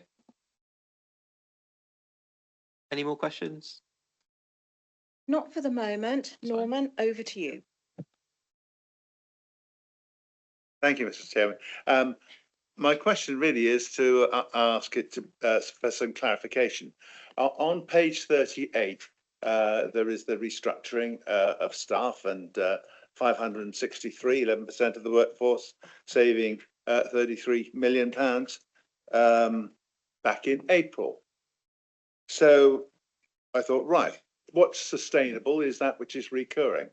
So I went into our workforce report and programme. It was updated on the 4th of December. It ran some numbers from April to at the end of November. The numbers said that there was 495 new starters full-time and 286 leavers. So that's an increase of 209 full-time staff. So the question is really, is this filling vacancies or is this taking up contractors and taking contractors out? How is this number helping to balance the books, or is it in actual fact an increase in staff numbers, and therefore we haven't got quite the recurring saving that we thought we had? I've also got another to follow. Thank you, Chair.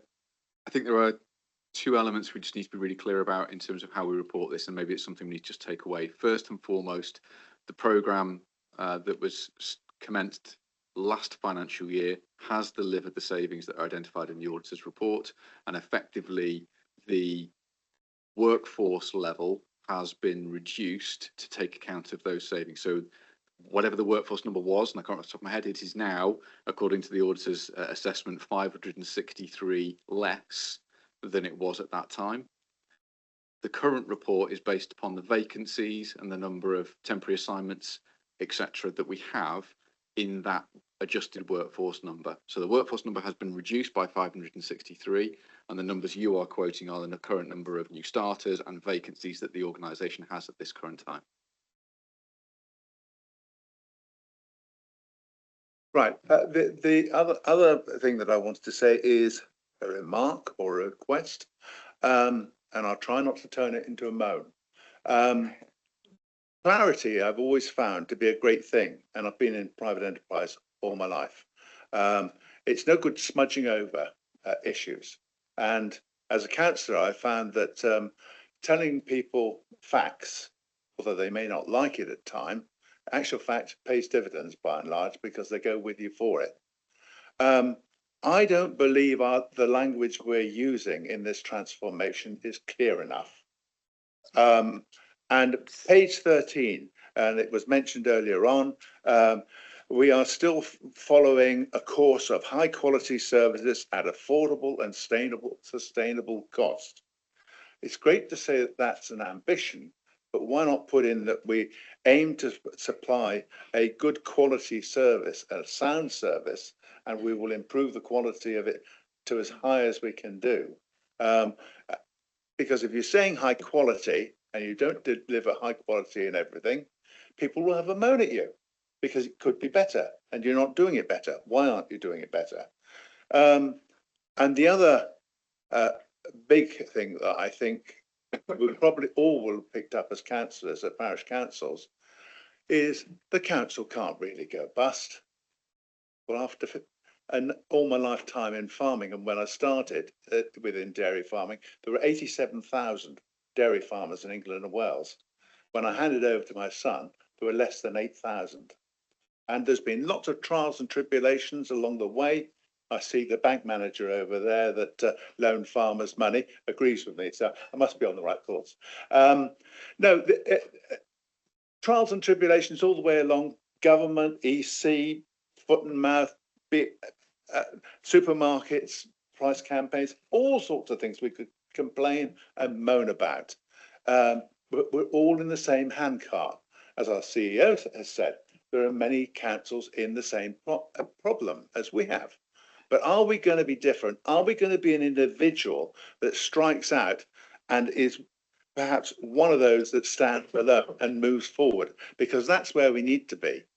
So we need to stop using wishy-washy phrases. At parish councils can go to the wall if they get it wrong, but the county can't because they've got government exceptional funding, the EFS. Yeah, it's not funding. We pay for it. And you will all have seen businesses that have sold assets and repurposed go ahead. If you sell assets to survive, no matter how big you are, eventually you go down the pan. So why are we just referring to things all the time? And Will, Duncan, you were both guilty of doing it here at this meeting today. We will need exceptional, we will need to sell more assets to survive, or we will need to do this. And have to have was the expression you used, Will. EFS. I'm not saying we won't need to do it, but call it what it is. That will tell the public, look, folks, we're not kidding here. We're not getting money from the government. All we're having is permission to sell capital and use it as revenue to survive while we get these changes going. But put that message over clearly to the public, and maybe you'll get support from the public for what you're doing. Sorry about the rant. I'll be very brief, Chair. Thank you. I don't disagree, and we will try and think about the use of the language. It's difficult when that is the language that's used internally in an organisation, but it's a fair challenge. I hope what I was trying to say earlier around the exceptional financial support, which you're absolutely right in this form, is about us selling assets and using that money to support day-to-day operation. That actually what we're aiming to do is do that less and less every year over a 4-year period until in the 4th year we need to do it not at all. So the idea still is that we will need to see some disposal to meet capitalisation if government grants us that request in next year's budget. But the plan and the trajectory is that we will not have to do that in the future. And what you should be able to see in the budget setting process is that that level of support that's needed to sell assets to support it is reducing every year. That will be, I think, a good indication that we're actually going in the right direction for that sustainable financial council. Okay, so I've got another little list. So I've got Councillor Baker, Councillor Carswell, and Councillor Denton. Thank you, Chair, and good morning, everybody. Just a couple of things, if I may. The first thing I'd like to raise is for the auditors, if I could. And I'm not aware of what the criteria is here, but can I just ask why the auditors didn't feel it necessary to issue perhaps a public interest report when the stat decks they quote are quite serious? So I just want to know that and what the criteria is for issuing a public interest report. The second thing is, following on from Norman's very wise and experienced old head, he's absolutely right. The number of dairy farmers have reduced by that, and he's absolutely right. I do lend money to farmers. So he's spot on with that. But in terms of the jobs that he raises, and we all had the workforce report from Louise Hall that he mentions, and I thought, well, I'm going to do a bit of work here, because obviously wondered if we were sort of robbing Peter to pay Paul. Are we going one step forward, two steps back? So I thought I'll have a look at the workforce, and I'll have a look back at the job vacancies on the website, Somerset County website.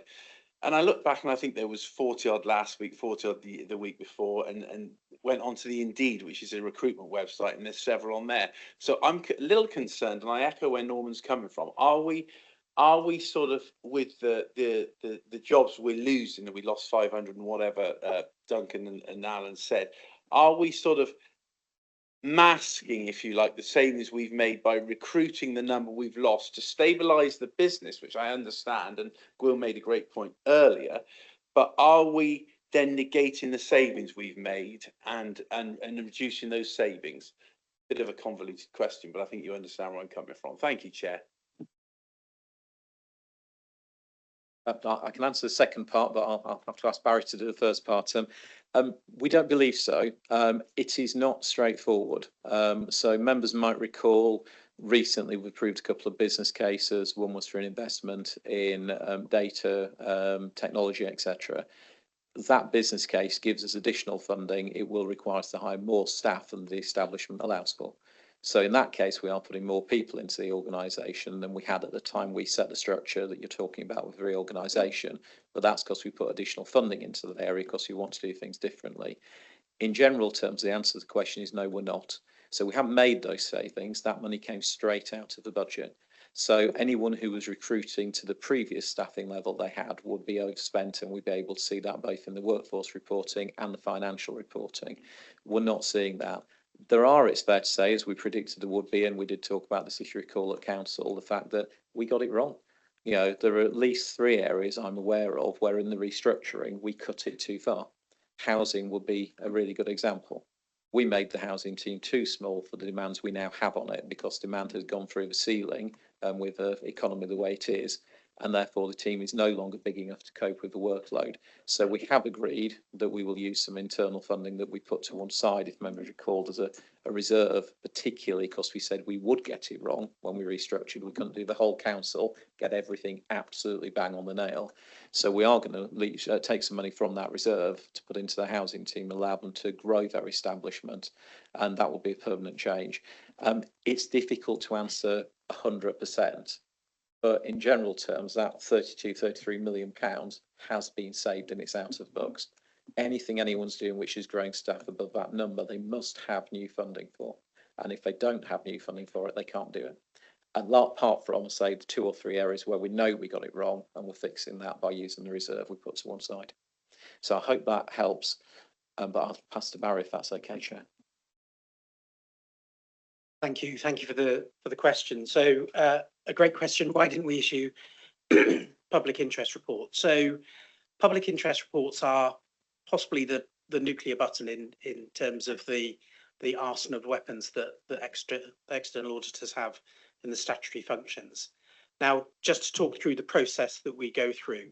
So any weakness, significant weakness that we identify, we have a national partner panel whereby we look at the issues that are being raised. We look at whether action is being taken, and then we look to make sure that we've got a proportionate response to that. So there, up until very recently, were very, very, very, very few public interest reports issued. I mean, you could count the number on one hand over many years. The number of public interest reports have increased more recently as we've seen local government go into more significant financial issues.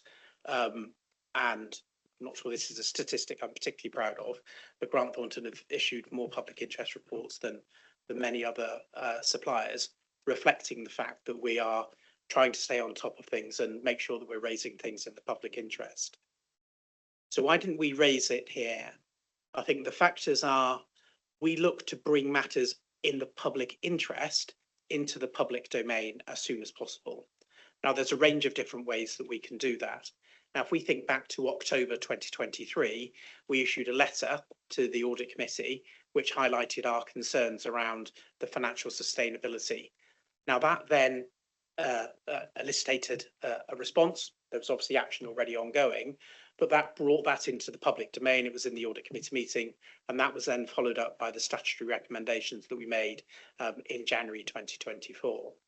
Sorry, January 25. Then what we've done is we've looked to see, has there been progress that's been made? Now, I think we'd recognise by the fact that we've updated the wording in the statutory recommendations that the council has taken the issue seriously, and whilst they've not taken enough action for us to de-escalate the statutory recommendation down, progress is being made. Now, if the council hadn't made any progress, or made very, very limited progress, that's when we would have said, has there been a trigger that said they are not taking our actions and our recommendations seriously enough? So that would then possibly warrant a public interest report to be issued. In relation to the Life Factory, again, we've tried to take the balance of what is the quickest way to get the information out there. We know that the internal audit has been reporting to the Audit Committee anyway. We've tried to bring all of that together in our statutory recommendation. It is quicker for us to bring a statutory recommendation, to be blunt, than to go through a public interest report, because there are a lot more hoops that you have to go through. What's the impact? Public interest report is in the public, statutory recommendation is in the public. Public interest report requires full council to consider the matter within 30 days. Statutory recommendation requires the council to consider the matter within 30 days. So they actually have achieved the same thing, but it still leaves the public interest report as, actually, if we don't see significant improvements being made, then that's something that we can go to in the future. I hope that helps. Thank you. Can I come back, Chair? Briefly. Thank you.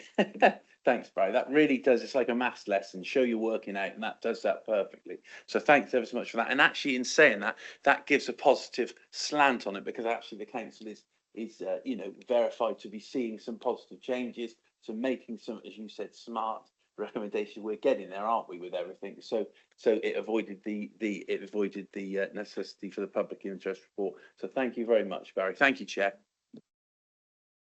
Okay.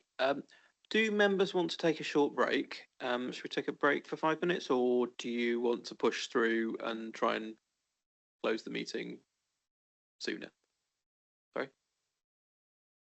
Sense? Break?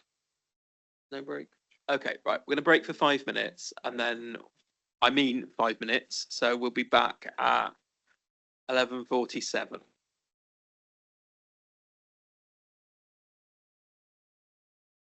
Right, I think we'll make a start then.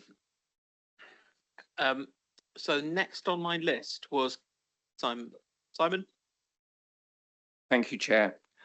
Mine's more of a general comment, really, regarding, I know we're going to go into more detail in 22nd, but the Life Factory.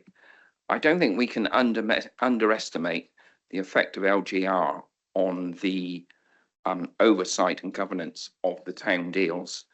I was on the Glastonbury Town Board prior to LGR, and I know that an awful lot of knowledge and understanding of the projects was lost with LGR, with key officers and advisors being lost more or less on day one. And we should also state that the Life Factory has been a big issue, but nearly every other project has been delivered or is in the process of being delivered successfully. And just finally, I wanted to say on going at pace with transformation, I worked in the private sector, and local government does seem to grind extremely slowly. However, going at pace also has risks with it as well, in so much as you can make mistakes because you lose that knowledge. Thank you. Thanks, Simon. Dawn? Sorry, I was caking. I think my personal recommendation, my personal statutory recommendation is not to read this report before bedtime, because as Will said, it's quite a horrific read in a lot of ways, because if you're coming, well, more than just a lot of ways, if you're coming from a member of the public, they're not going to read these reports. They're not going to listen to these meetings. What they're going to rely on is the media and what's going to go on social media. What I think the public want to know, and actually we've made reference to this as Norman did, and what the public want to know is, what does this mean for them? And actually Mrs. Orr made reference to credibility and candor. I'm not sure that this looks like the council is going in the right direction. They don't hear the government speak. They don't hear the language that is going on in this room. But what does this mean for the public? Does this mean that lessons learned is just something we have to accept? Does it mean that they're going to get less services? Does it mean that they're going to be paying more money, more council tax, for what? And I think my concern really is the public are going to look at this any kind of reference to this meeting and say, what does that mean for me? What does that mean for my life and the services that I'm going to be receiving? And I think that's a real concern in general for the public. And I just wanted to know, or some kind of reassurance that this is, I mean, you can't really reassure us that there's not going to be more red flags and there's not going to be more, but it just looks like it's going in the wrong direction. When you have 2 and now you have 3, what does that mean? We're going to have 4? Does that mean 5? Does that mean we're going to go bankrupt, as the public will call it? I think there's a real concern here, and I'm just speaking as a member of, or a resident of Somerset, but also for the people that we represent, because we're in the business of people. Thanks, Dawn. Anyone want to pick that one up? I mean, I suppose there's a couple of things that I'd like to reflect on that you said there, Dawn, and particularly around things like the lessons learned report. We have to remember the limitations of what that actually is. So that is effectively the team that did the work, reviewing the work and saying, these are the things that went well, these are the things that didn't go well. And in some respects, the team doing the work need to be open and honest with themselves, and there's a danger that the more they feel that they have to cover themselves publicly in terms of doing that exercise, the less open and honest they feel they can be as part of that process. And I'm not saying that's the case in this particular report, but in general, we have to strike a balance between the duty of candour and the need for individuals to look at what went wrong honestly, the need to be open and honest with the public, but there's a fundamental tension there between those two competing priorities, I suppose. So, like, the lessons learned report in itself isn't the end of the story. The most important bit is, okay, so what are the management now going to go and do about that, and how do we gain assurance that that won't happen again, that we will have adequate internal controls available to prevent recurrence. So in some respects, SR3, while serious, is actually a lot more limited in terms of the scope of that recommendation. So actually, I don't mean to downplay it, but from my point of view, because it is more discreet, the surgery required to put it right is day surgery. It's not necessarily open heart surgery with weeks and months of recovery. This is a much more targeted and focused recommendation. So while I understand the absolute number of statutory recommendations is important, I think we do need to get these in perspective. So that is something I would like to say. And you also said something else which I was going to pick up on, but unfortunately I've lost the train of thought now. So I think it's language and which is, as Norman's mentioned, but also then what are we going to tell the public about this? Because even though, you know, the Life Factory is 2.8 million, you know, there's money, and of course that means a lot to 99.9% people of the county. But it's not about that money, because it pales in significance, not into the people's lives that it's affected, but into the bigger picture, as you said, about the council. I think it's more about obviously the management and the internal systems and the processes. And that's where the concern is. Does that mean that that's a one-off? Does it mean that there's other areas that possibly those issues lie? And that's what the public will look at it from that perspective, that it's not just it's one issue in a bigger picture. It's one issue that could be replicated somewhere else that they may not know about. Absolutely, point taken. I think that Clive's request to stop here to do a wider review to see if there is contagion into other areas of accountable body responsibilities is reflecting on that concern. Clive, did you want to? Just to pick up on your previous point as well, the auditor's report aside, the auditor's report is there to give public assurance about the progress we're making, but the underlying financials of the council, we know about, you know about, and they're for the council to solve, not for the auditors to solve. So, as I said earlier on, we still have to make the difficult decisions. We still have to get our spending down within our income, and the auditor's report will point out that we have to do that and can talk about the pace we're doing it at, etc., which is quite right. But the onus is still on us to do that. On the wider point about the accountable body role, I'm looking at both the accountable body and our company structure to make sure we have adequate arrangements for oversight of them. So typically in the council, you would look at a shareholder committee of members overseeing the company interests, and it may well be that we wrap our accountable body assurance into that role as well. So you'll be seeing that coming forward as governance proposals fairly soon, so that members are fully sighted on both companies and accountable body. So I've got Barry and then Duncan. Sorry, Duncan, I think you were first, but trumped you. I just wanted to make one observation here, and I think this plays to the point around transparency, accountability, and taking ownership. Often when we produce reports like this, there are very critical messages in here. The amount of toing and froing we have with officers to wordsmith it, get the wording exactly right, put forward the best possible light for the council, despite the significant issues that we're raising. We didn't have any of that at this council. So we sent the draft report to officers. Officers made a couple of comments, a couple of requests around tweaking a little bit of the language just to make sure that our factual accuracy was correct. But otherwise, the report is pretty much as came through as draft. And I just want to give credit to officers for that, because they haven't gone in the game of trying to get the auditors to change what they're saying to members of the public and members of the audit committee and to council. And I think it's important that we recognise that. Yeah, no, thank you. And thank you, Barry, for saying that, because I think one of the things we are trying to do as an organisation is to genuinely learn. We will get things wrong. It's absolutely fair to say, in terms of the accountable body role on the Life Factory, we got that wrong. We did not behave well enough. We didn't get it right. The processes weren't strong enough. We didn't get the resources right. We didn't support our own colleagues properly. We got that wrong. What we can't say is we'll never get something like that wrong in the future. We might do.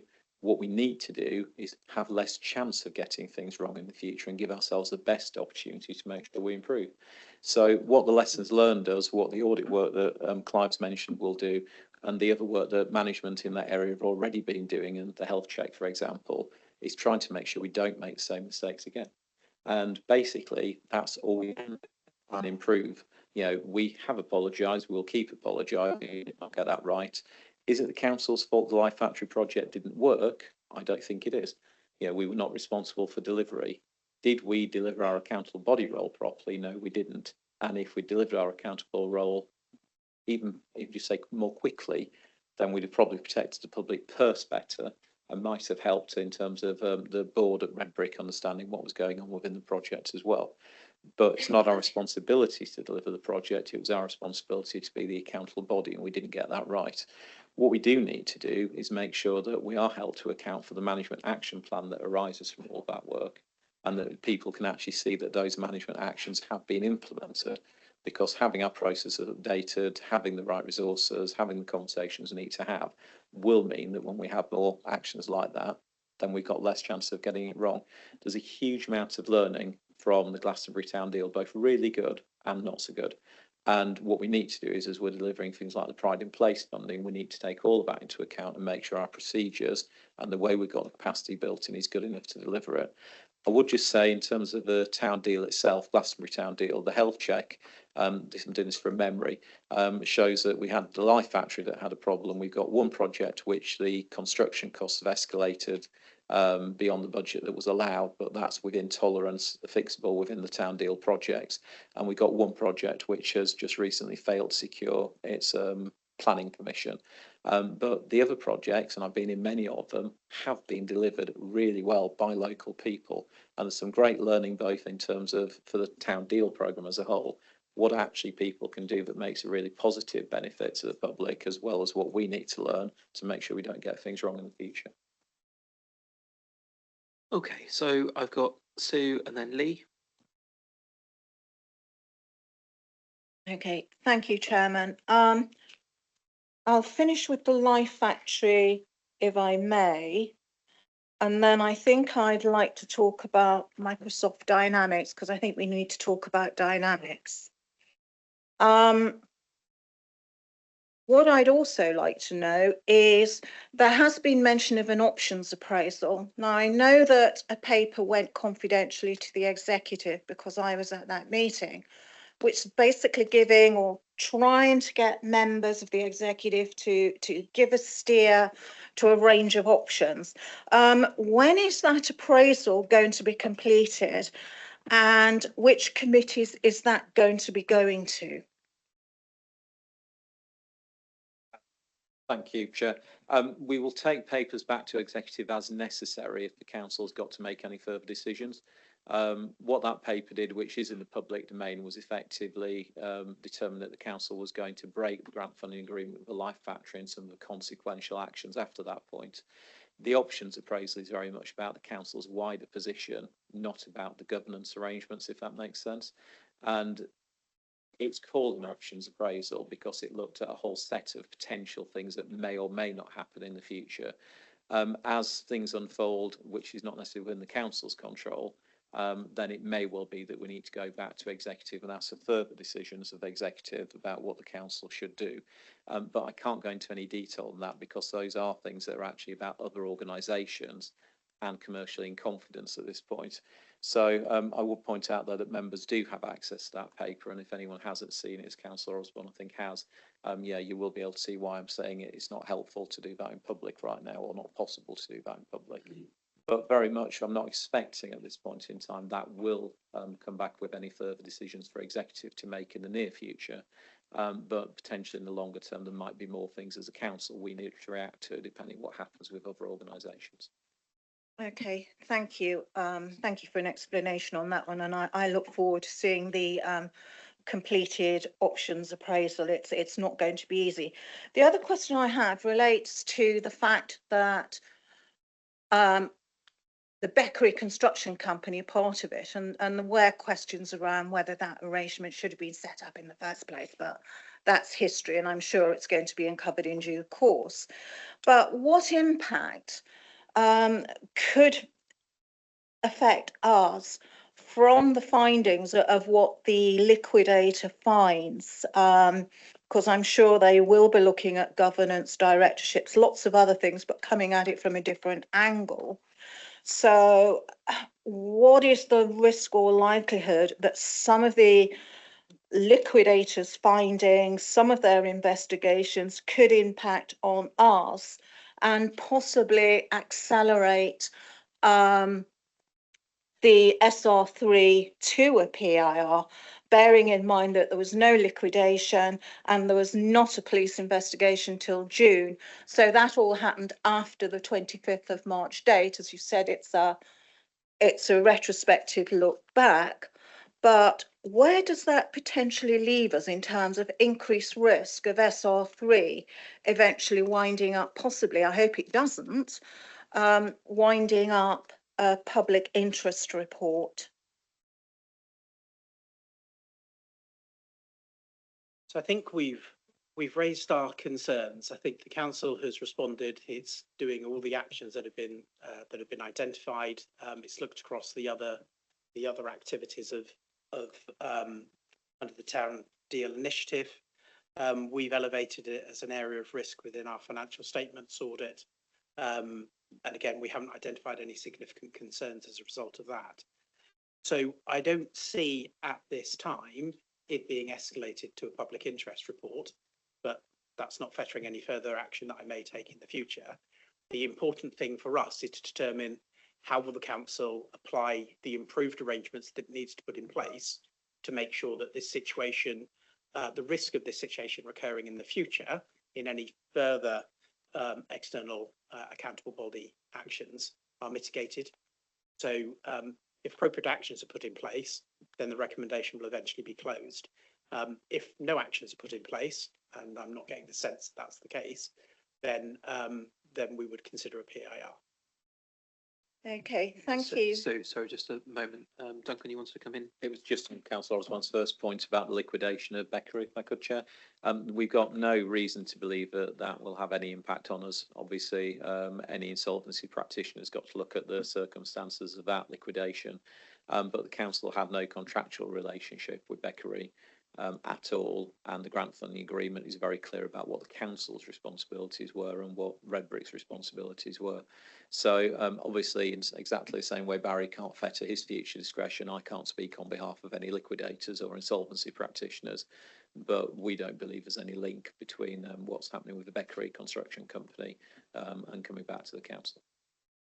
Okay, that's fine. The other thing I'd sort of like to ask as well, on this one, I don't think we can underestimate the impact that, certainly as far as the public domain is concerned, as far as residents and as far as the business community, people trusted that a government contract administered by a local authority would mean they would get paid. It's almost seen as the gold standard. And in this way, and on this occasion, it didn't happen. There were failures. There's plenty already being said on that. But how are we actually going to restore that trust? Because trust is very hard to earn and very easy to lose, and even more difficult to win back. And I think those were the points that Councillor Denton was driving at as well. I think I can just repeat briefly what I said earlier, if that's okay, Chair. It's largely been asked and answered, I think. So yeah, okay, that's absolutely fine. But there's no point. There's no harm in stressing again the reputational impact that this will have. In terms of other projects, the Life Factory was also overseeing the food and farming project, which is now going to be the Bride's Farm project. There has been a CIC set up, which has yet to trade. I think it planned to trade in 26. Should this be a question for scrutiny rather than audit?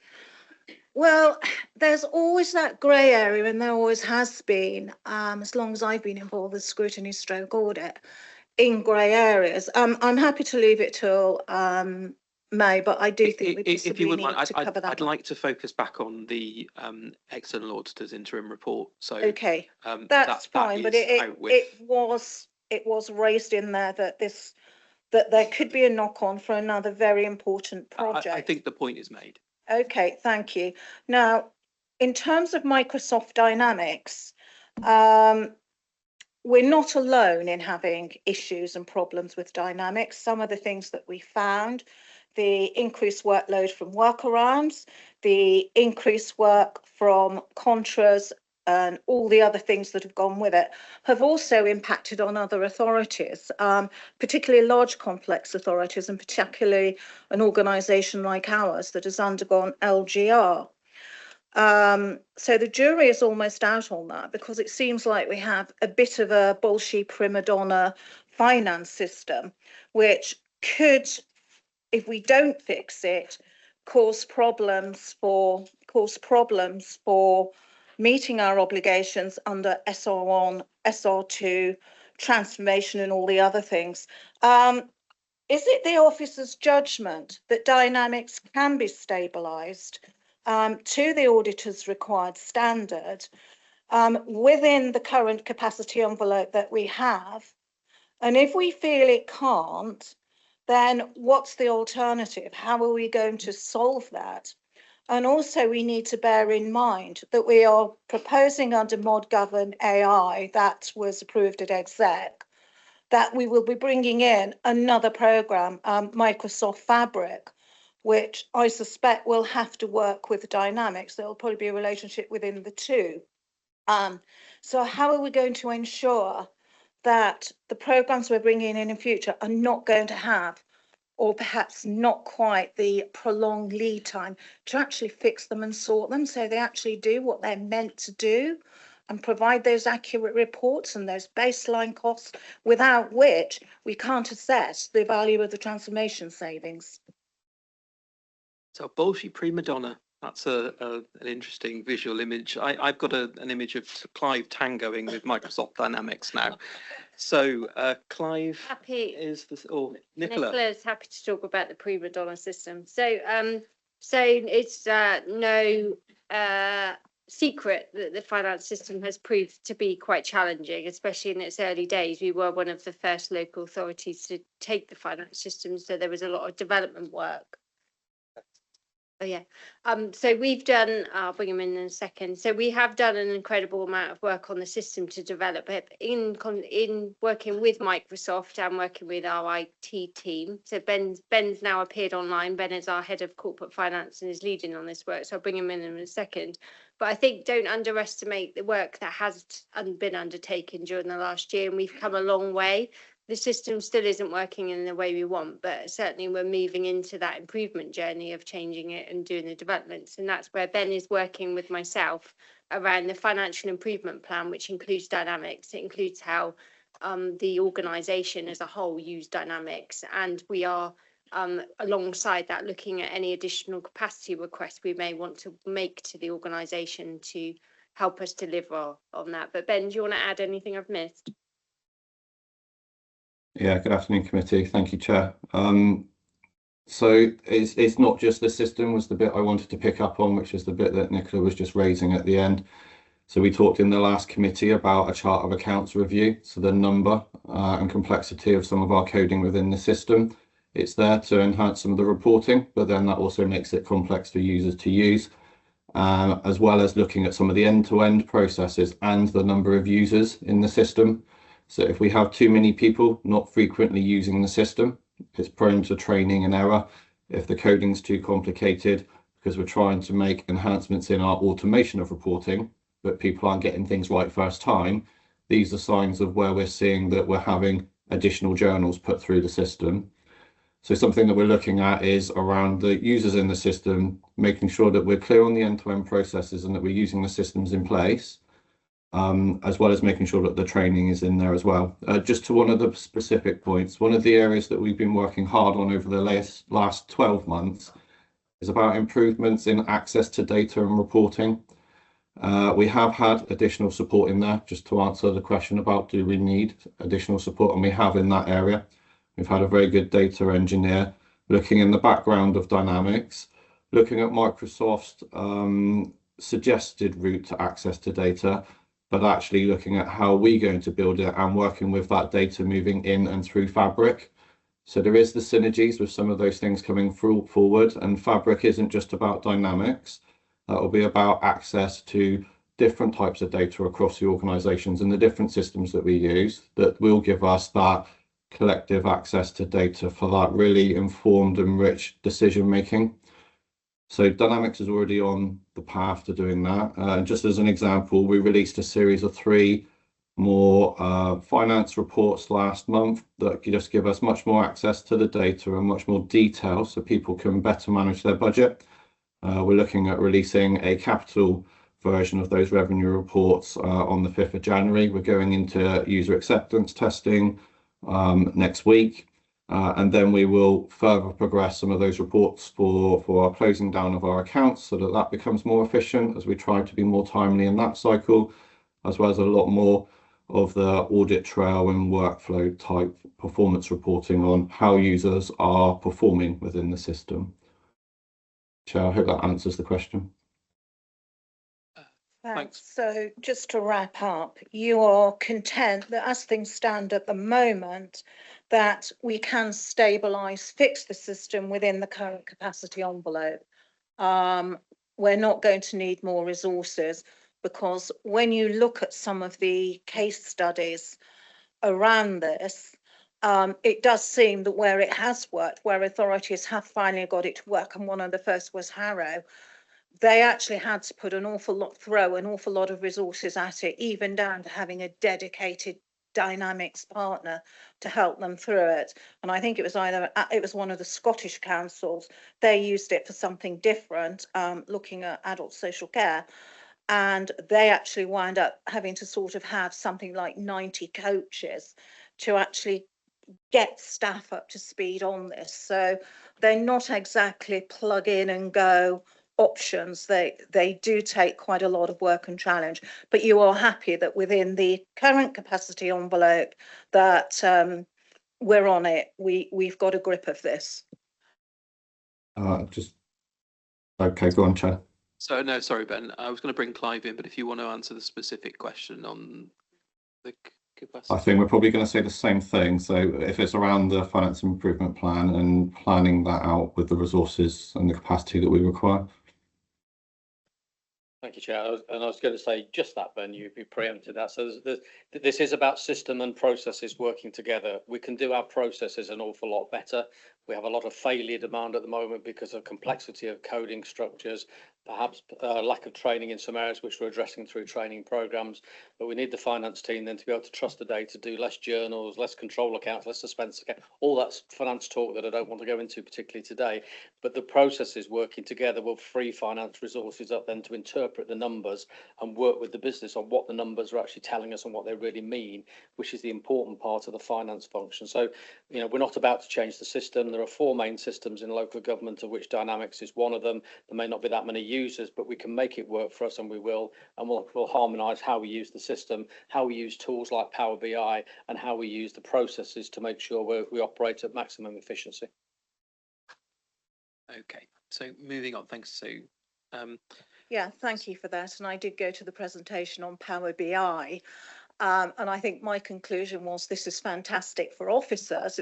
It's a powerful tool. There's a lot of potential there, but I wasn't quite sure as to how I was going to actually use it directly as a member. That was the bit that I was very unclear on, because it would be helpful at times for members to be able to do research as well. I'm sure we'll all look forward to the member briefing on that in the future. But if I could, before anyone else comes in, I've been waiting patiently to talk about my concerns within this report, which I'm surprised nobody's mentioned children's services this morning, but a consistent thread through both SR1 and SR2 has been the need for children's services in particular to I suppose look again at how we can deliver what we need to deliver from a statutory perspective within our financial envelope. I do have concerns, and I am seeking assurance from officers that there is adequate oversight and grip on the financial management within the directorate, and that particularly with the DSG and recent announcements from government in the budget, that we are actively looking to manage down the DSG outturn. So is anyone able to give me any assurance on that front? So the current state with the deficits on a national picture, government have said that they will take on board deficits from April 28 onwards. They'll take on board SEND spending directly. Now, there's a lot of detail yet to come out as to how they're going to do it. Will they accept all of the educational psychologists' recommendations from each authority around the country? How are they going to do that? Are they going to localise it and say, we pick up the numbers, but you carry on administering it? And where does home to school transport fit in that picture? Because that's certainly not part of it. So lots of questions to be answered. That leaves us then with the residual risk of the deficit that we have now, that's continuing to grow, as it is in many, many authorities. Ours by 28 will be of the order of 160 million deficit. So that presents a problem for us.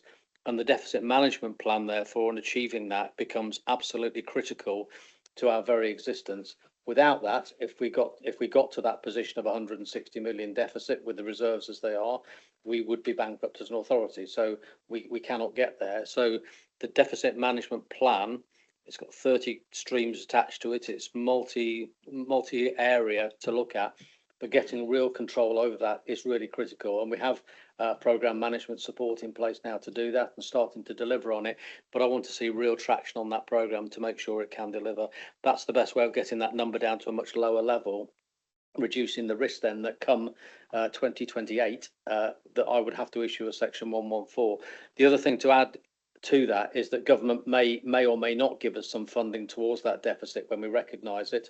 We simply don't know yet. There's just not enough detail in the announcements that have been made, which are very political headline and not so much detail that we can pick up. So a little bit of water to go under the bridge yet before we can make a real assessment. But yes, it's one of the things that keeps me awake as well. Alan. Thank you, Chair. I think to the heart of your point as well, in addition to the points that Mr. Heafy's just made, it was the critical area of our transformation plan to ensure that rather than looking at individual areas of transformation within services and driven by services, there was a need for a whole council approach to transformation, so that not only were we seeing those ideas and being able to prioritise those ideas and initiatives, but also to have that general oversight and be able to drive rigour into those programmes and ensure that they were delivering the savings and, more importantly, the improved outcomes we're looking to see for residents. Hence why that plan was put together. Hence why that plan was put together with the engagement of all services and was then adopted by executive. The purpose of the diagnostic is to identify where those individual interventions are likely to be, and then ensure that we can, as requested by members, report that accurately and openly in terms of progress and flag any issues, concerns, and importantly, positive progress. Okay, Mandy. Thank you very much. Just wanted to sort of come back really to the recommendations and just raise some questions around that. I think the recommendations we've been asked to look at today, a couple are for noting, but one, asks whether we feel we've got enough assurance and whether the actions are sufficient and timely.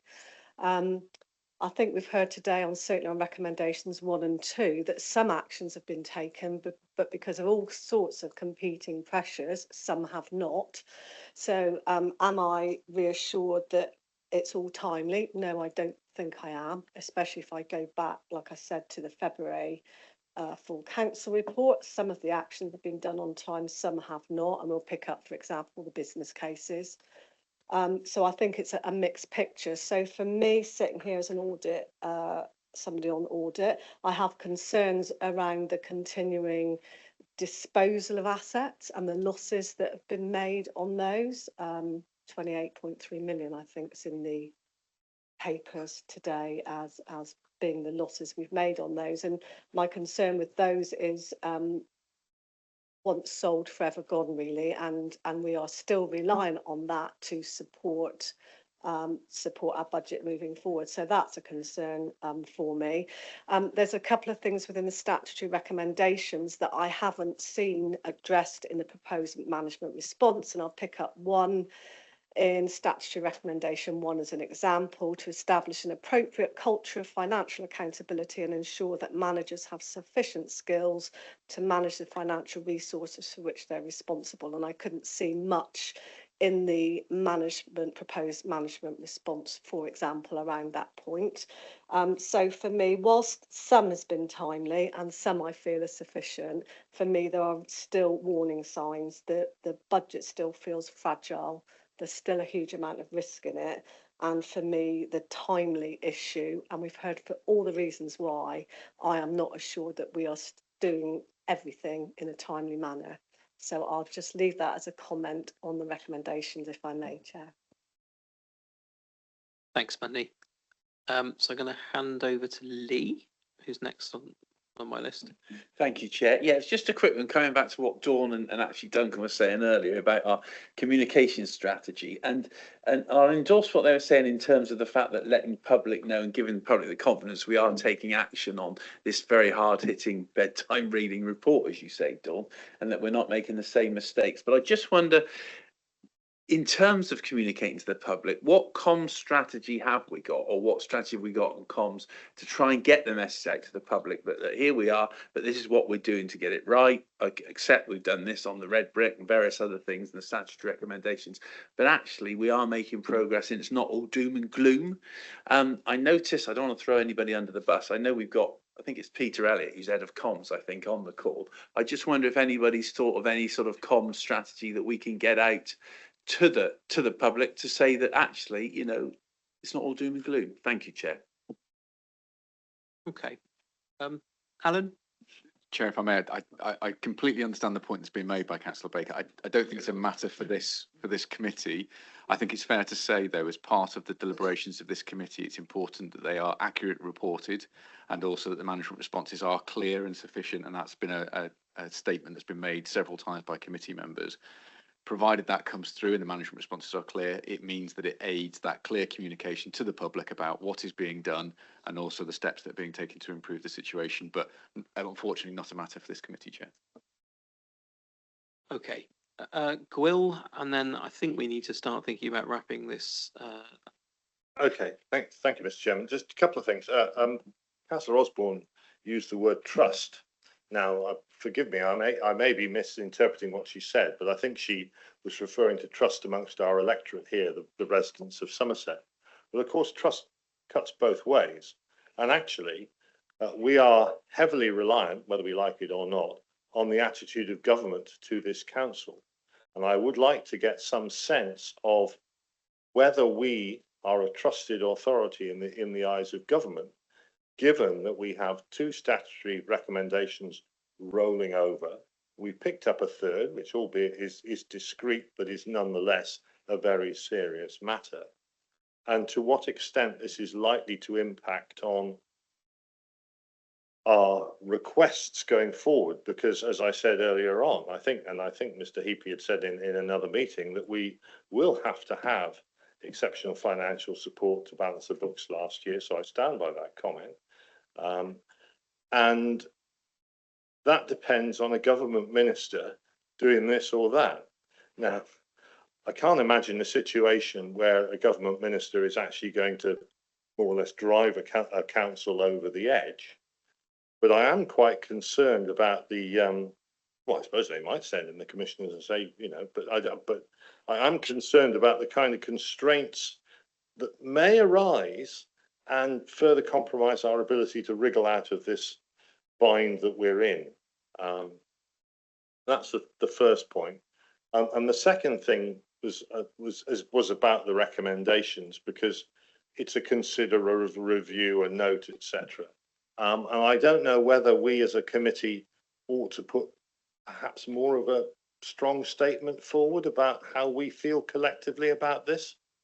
Because we've noted it, we've talked about it for 2.5 hours, but do we want to put a line in the sand, says he dramatically, or something like that, because a lot's been said about communication and the general public aren't going to be listening into the audit committee.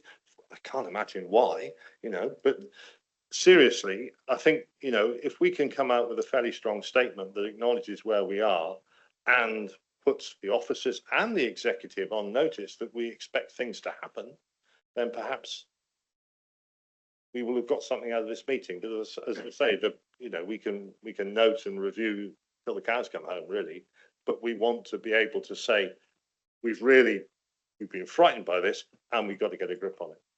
There's two parts. So the first part, I'll ask Duncan to start, and then Clive probably to finish, and then the second part, we'll have a discussion around the committee. Thank you, Chair. So in terms of the first part, Clive and myself in particular, but other officers as well, speaking to government on a regular basis. I know the leaders speaking to politicians and other councillors speaking to politicians at a national level as well. So we do have good communication there. I wouldn't possibly want to represent what government think of us, because I couldn't answer that question. But at this point in time, they understand where we are, they understand what we're doing. I think it's fair to say they would agree with the external auditors. They like everything to have been done quicker and wrapped up, but that's also true in lots of other councils that have had difficulties. At this point in time, I think they're quite supportive of the fact that we have managed to keep going on a track that gets us to stability, even if not immediately. And we haven't had to issue a Section 114. It's not in government's interest for us to do that because it creates a huge amount of problem for them as well, because councils can't go bust. So it just effectively passes the buck to government, who then appoint commissioners. So at this point in time, my sense is that government are recognising the progress we've made. They're pleased the fact that we are making progress, whereas some councils that have already issued Section 114 are still in real difficulty. And they, will keep supporting us with reasonable requests. I think it's fair to say that they do want exceptional financial support to be exceptional, and at this point in time, it's not exceptional nationally at all. But for us, we need to be very, very clear with them, and we have been, that it is our target to not need their support to balance our books in the future. However, that just runs us into the same position all the other councils are in about other government policies, putting more pressure on the finances at a time when we're hopefully releasing the pressure that we started with. And just to say, I echo Duncan's words. I've worked with 4 authorities before coming here who found themselves with some form of intervention from best value notice through to commissioners. And you are trusted as an authority until you're not trusted, is the answer to the question. And government will look at a range of factors, not just the financial position, but they'll be looking at culture, they'll be looking at leadership, they'll be looking at social media posts. And the previous authority I came from, for instance, had a 5-year balanced budget and then was issued with the best value notice because of leadership issues and cultural issues. So government look at a range of factors as to how we behave. I'm not picking up anything from government that's saying we're really worried about you more than anybody else. They're saying, have a dialogue with us about what you need in order to get your finances back on track.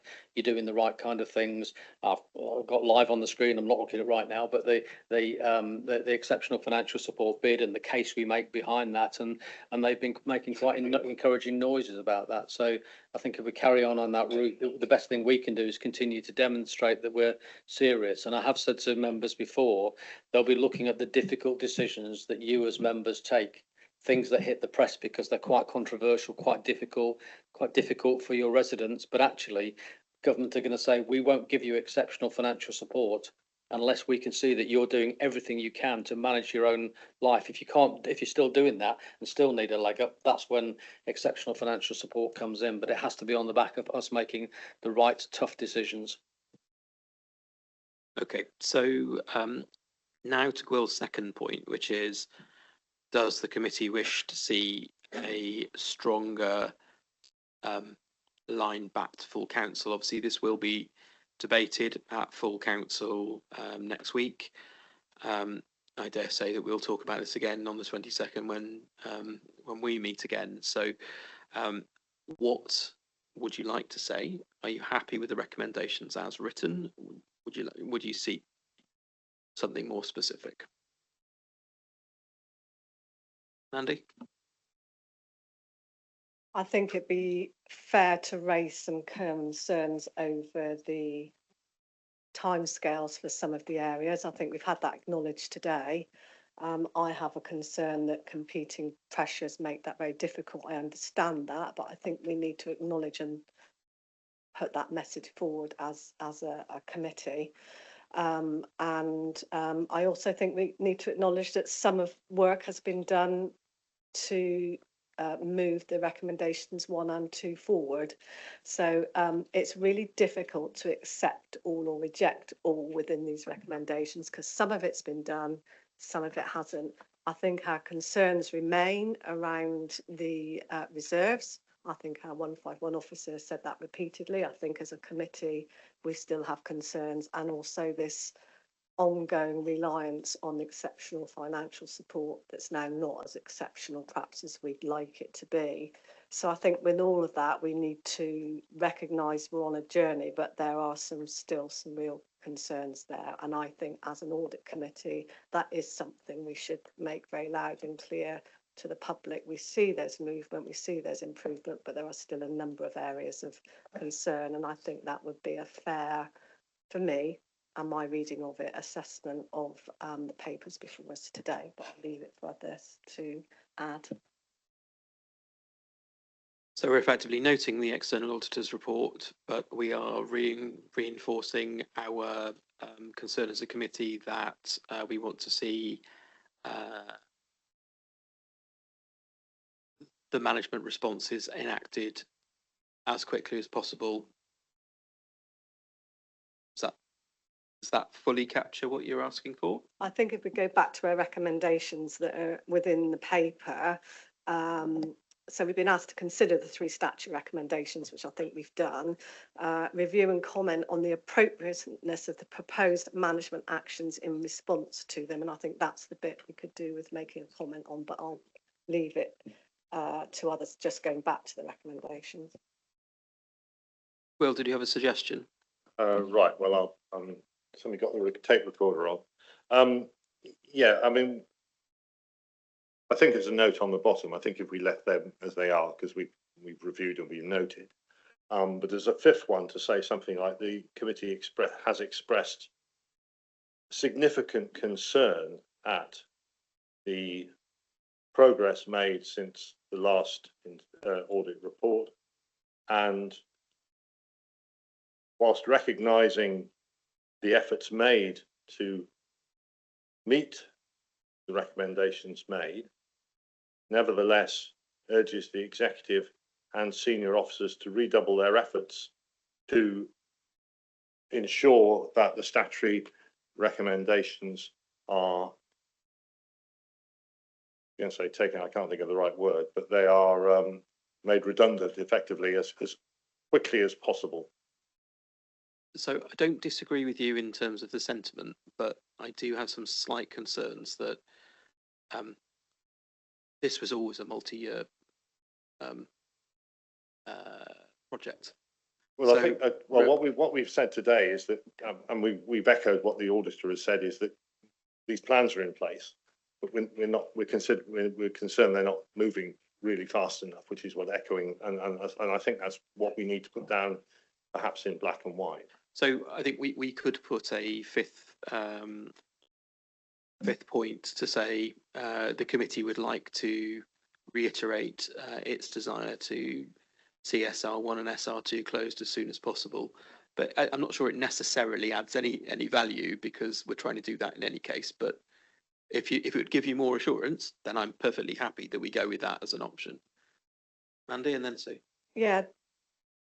Just say that, you know, we take this back to February when it's reported to full council, and the actions that were going to be put in place then, some of them have been delivered, some have not. So, you know, we remain concerned that there were some dates set, they've not been met for reasons we've heard today. And so, you know, for me, those actions still need to be delivered. We've heard about business cases, that's going to come with the budget. That was originally going to be June. So I think we have to acknowledge as a committee that whilst the organisation is trying to take the actions to get these signed off, as it were, that has not all happened in a timely manner. I think that's the whole emphasis of what we're looking at today. It's not all been delivered in a timely manner, and the pressures around reserves, setting a balanced budget, reliance on the government and exceptional financial support, all of those things will be needed moving forward. So would we require more clarity about the timescales? Is that what, would that give you more assurance? We've had some timescales, they haven't been met on all of it. Some have, some hasn't. So the concern has to be there are timescales there, and for whatever reason, some of them have not been met. And it's all about at pace. I've heard this from the auditors for probably 2 or 3 years at least. So there are concerns around that, and some of the auditors' concerns continue to be our concerns. I think we've had it highlighted. But I don't think everything's been addressed and everything's been done in a timely manner. Before I bring Sue in, I'm just going to bring Alan in response to that, and then we'll try and sum this up and conclude. Thank you, Chair. So we've noted the comments that have been made so far, and particularly the ones that have been raised by Councillor Chilcott. They They don't ordinarily fit into being recommendations of the committee. They are matters that could be debated and would be reported to council as part of your deliberations, but they don't necessarily form as recommendations per se. It's whether you wish to specifically amend in this instance or make comments on recommendation 2 are sufficient and timely. The commentary that's been put forward by Councillor Chilcott identifies areas that you may wish to explore, but as they are currently stated, they are commentary from committee, not specific comments that change that recommendation, but very valid and appropriate to report to council in my view. So would there be an opportunity to say that this will be reviewed by council at a midpoint in the year?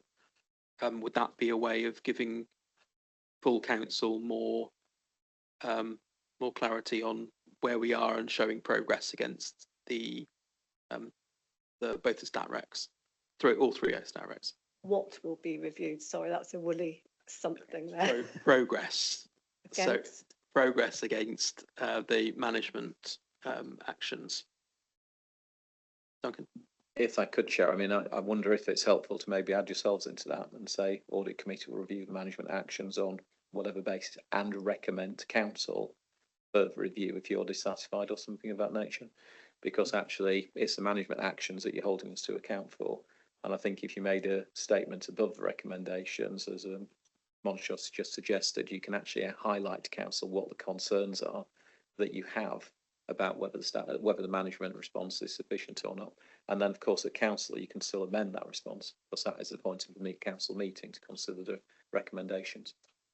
So this is the auditor's annual report comes every meeting pretty much for a review audit now, which is, I think, probably one of the reasons that we've seen quite as many of the IRs and the KRs from the last time closed down as we have. So I think what gets measured gets done. So in terms of reporting back to committee, we're seeing that every month. So I guess if members are not satisfied with the progress against the management actions at any meeting, then we should trigger a recommendation back to full council to discuss.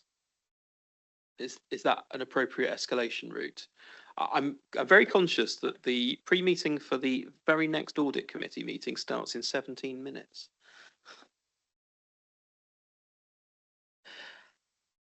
There are many things I don't think we take 17 minutes doing, but still take 17 minutes soon. Right, okay. Yeah, okay, I'll let you come in now, Sue, and then I'll bring Will in, and then we really do need to sum this up and close. I think we do need to put teeth in.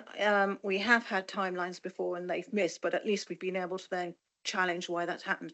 I think we really need to stress that those business cases coming forward, that the process of that is accelerated. We still have no business cases come forward yet. We don't know when they're going to come forward or when they're going to start actually delivering savings, because the odds are you're not going to get a full year benefit, you're just going to get part year. So I think we need to sort of say that the process of bringing those business cases forward is accelerated, and that we need to see those business cases and we put a time on it. Alan?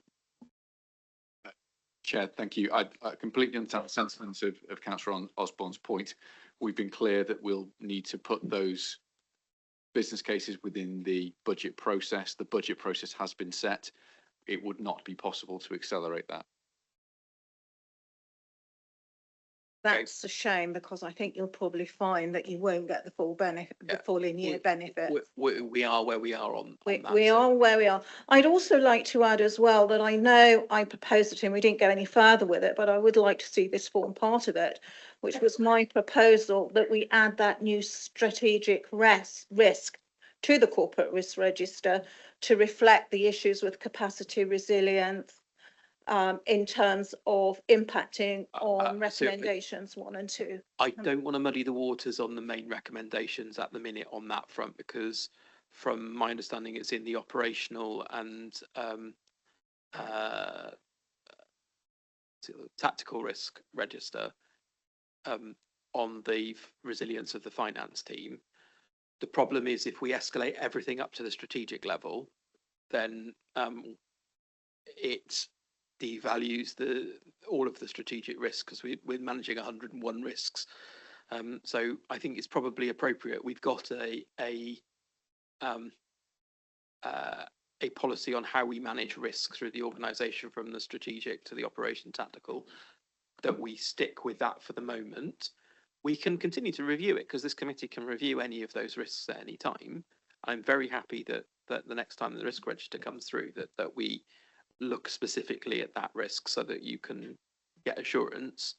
But I don't think we necessarily need to change that at the moment. And I want to stick back to the recommendations that we've got and how we strengthen this committee's response to the external auditors' 3 stat recs. Happy for that to be considered at a later date. For the moment, I take your point about muddying waters, but because this directly impacts on the delivery of SR1, SR2, along with some of the other services you've mentioned, deficit management and children's services, that does put it into the realms of strategic, not just operational or tactical. So I don't think we should let it go that easily. In terms of beefing those recommendations up, that we make it quite clearly that I think we've got to have some smart recommendations, because I don't think we've actually seen anything in smart terminology, specific, measurable, achievable, realistic and time bound. We maybe need to put some things in there. And I'm not very good at wording things on the hoof, but yes, you're right, it does need beefing up. I think Will was quite right, and so was Mandy. And that we somehow, and the challenge here is getting that over in plain English. Okay, so I think we will continue to monitor progress against the AAR at each of our meetings. If members are not satisfied with the progress against the management actions, then the route to escalation is to recommend to full council that the matter is discussed there. Is that specific enough? And go Will, then Mandy. Okay, thank you, Mr. Chairman. One last comment from me. I took what Barry said about the public interest report and the criteria they consider when making one. And if we're, as looks likely, we're going to have broadly the same 2 statutory recommendations 3 years running, then it must be in their mind. And this committee, is a critical part of the governance of this council. And I think we need to make a fairly strong statement on the back of the report that we've just made today. I don't think the 4 recommendations actually cut it from that point of view. And I think because we also need to get the message out there. I don't know how many councillors are in here today and how many are online, but there's 110 of us and we're all in this, and we've all got to understand that we are in a hole and we've stopped digging and we're looking for the ladder. Thank you. Yeah, so they will all get the opportunity at full council next week, and it will be raised, I'm sure, in no uncertain terms by our external auditor and by the management team in terms of how we strengthen these recommendations. I'm all ears, Andy. So the place for debate and changing recommendations is probably ideally not full council. We have today spent nearly 3 hours on this. Full council, you will get a few minutes, and I think we've had a good dialogue, we've had good conversation and responses from senior leadership. So for me, we go back to, for me, we are disappointed, I suppose, that that these have not been completed, signed off. Auditors, what's the phrase you use? Because it's come back again. Yeah, we can't. I don't think it's realistic to expect from the stat rec being raised at full council in February to this report closing potentially at the 31st of March. And to say that we could possibly have closed down all of the actions related to to either of the 2 SRs. Most of the outstanding actions there, and the main ones is around the business plan. We've heard today that that's going to be done as part of the budget setting. So the main issue with this that I can see, and I can be proven more, one of the big issues is that it's going to be done by June. We understand it hasn't been, but it's going to be done by the budget. So there's that timing issue. And looking at what the auditors have said, you know, that hasn't been completed, should have been, hasn't been. So we're pleased with the progress, which I stand by, but there are elements here that have not been addressed and have not been done in the timescales that were provided in February. That's a fact. I think we need to note that. I don't think there's any opposition to noting that we aren't 100% of the way to where we needed to be. I don't think there's any opposition in the room from anyone on that front. So we are being asked today in the recommendations, has it been timely? That's in the recommendation. Are they? Are they timely? Yeah. So the recommendations here are, yeah, are the management responses going forward timely? Actions, management actions. Yes, so the management actions, are they timely? They are not in line with what went through full council. That's a separate issue. I can't change what happened in the past, but what we need to do is noting where we are today with the external auditors report, the management actions as a result of that report, are those management actions timely? That's different to saying there were some things in February which should have been done by June.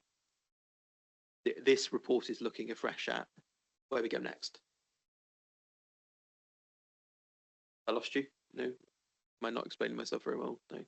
Duncan?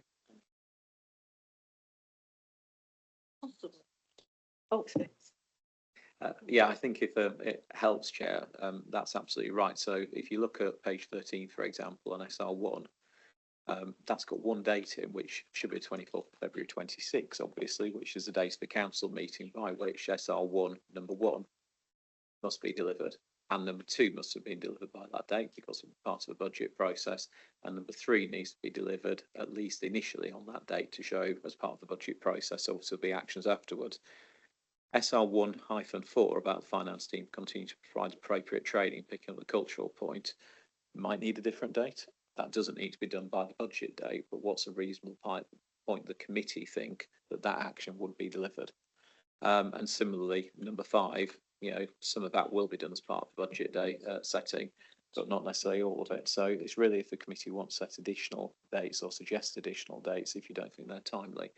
But it couldn't be any earlier than the budget on SR1, which is probably a poor example to pick, but it can't be any later either. Okay, so to move us forward then, this will be reviewed at each audit committee meeting when we get the AAR review, so that's a standing item on our agenda. It's up to us to review and to say whether we're assured about progress against the management actions. If we aren't assured about progress, then what do? We can escalate it back to full council, as Mandy says. That's a limited opportunity to kick the issue around, but it does at least highlight the concern of audit committee and challenge all members to encourage progress along those lines.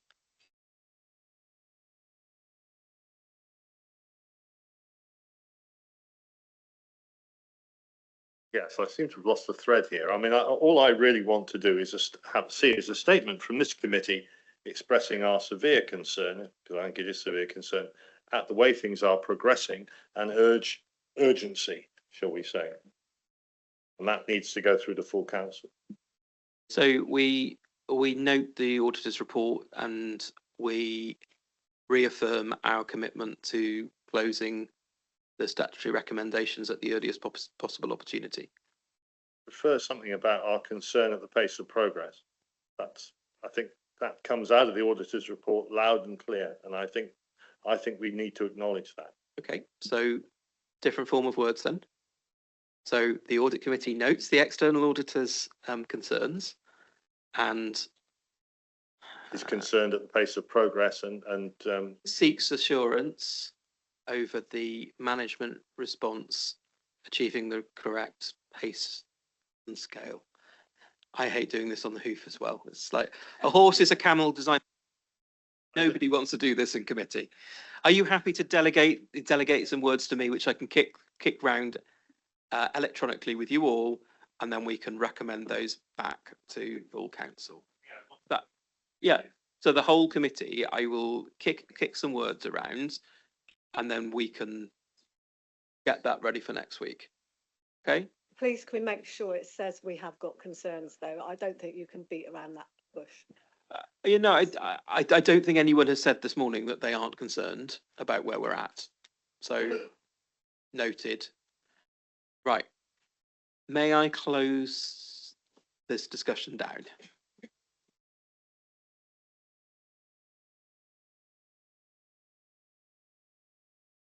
Yeah, that's fine. So, look, we'll do that electronically outside the meeting.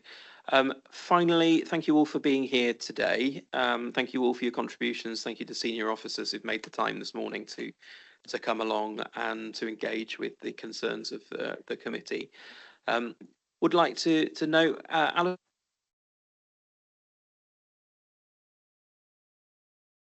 Can you hear me? I think SWAP have just won an award of some description. Councillor Cavill has just nudged me to say that congratulations to you. I'm not quite sure what you won or why you won it, but maybe you could enlighten us. No, thank you. Yes, it was published that we did win an award, and I have to be honest with you that I can't remember what it was for, even though it was published on it. So I do apologise for not being able to answer. Well, hugely deserved. On that front, thank you all, and have a good rest of the day. See you next week at full council on the 22nd for the next audit committee meeting.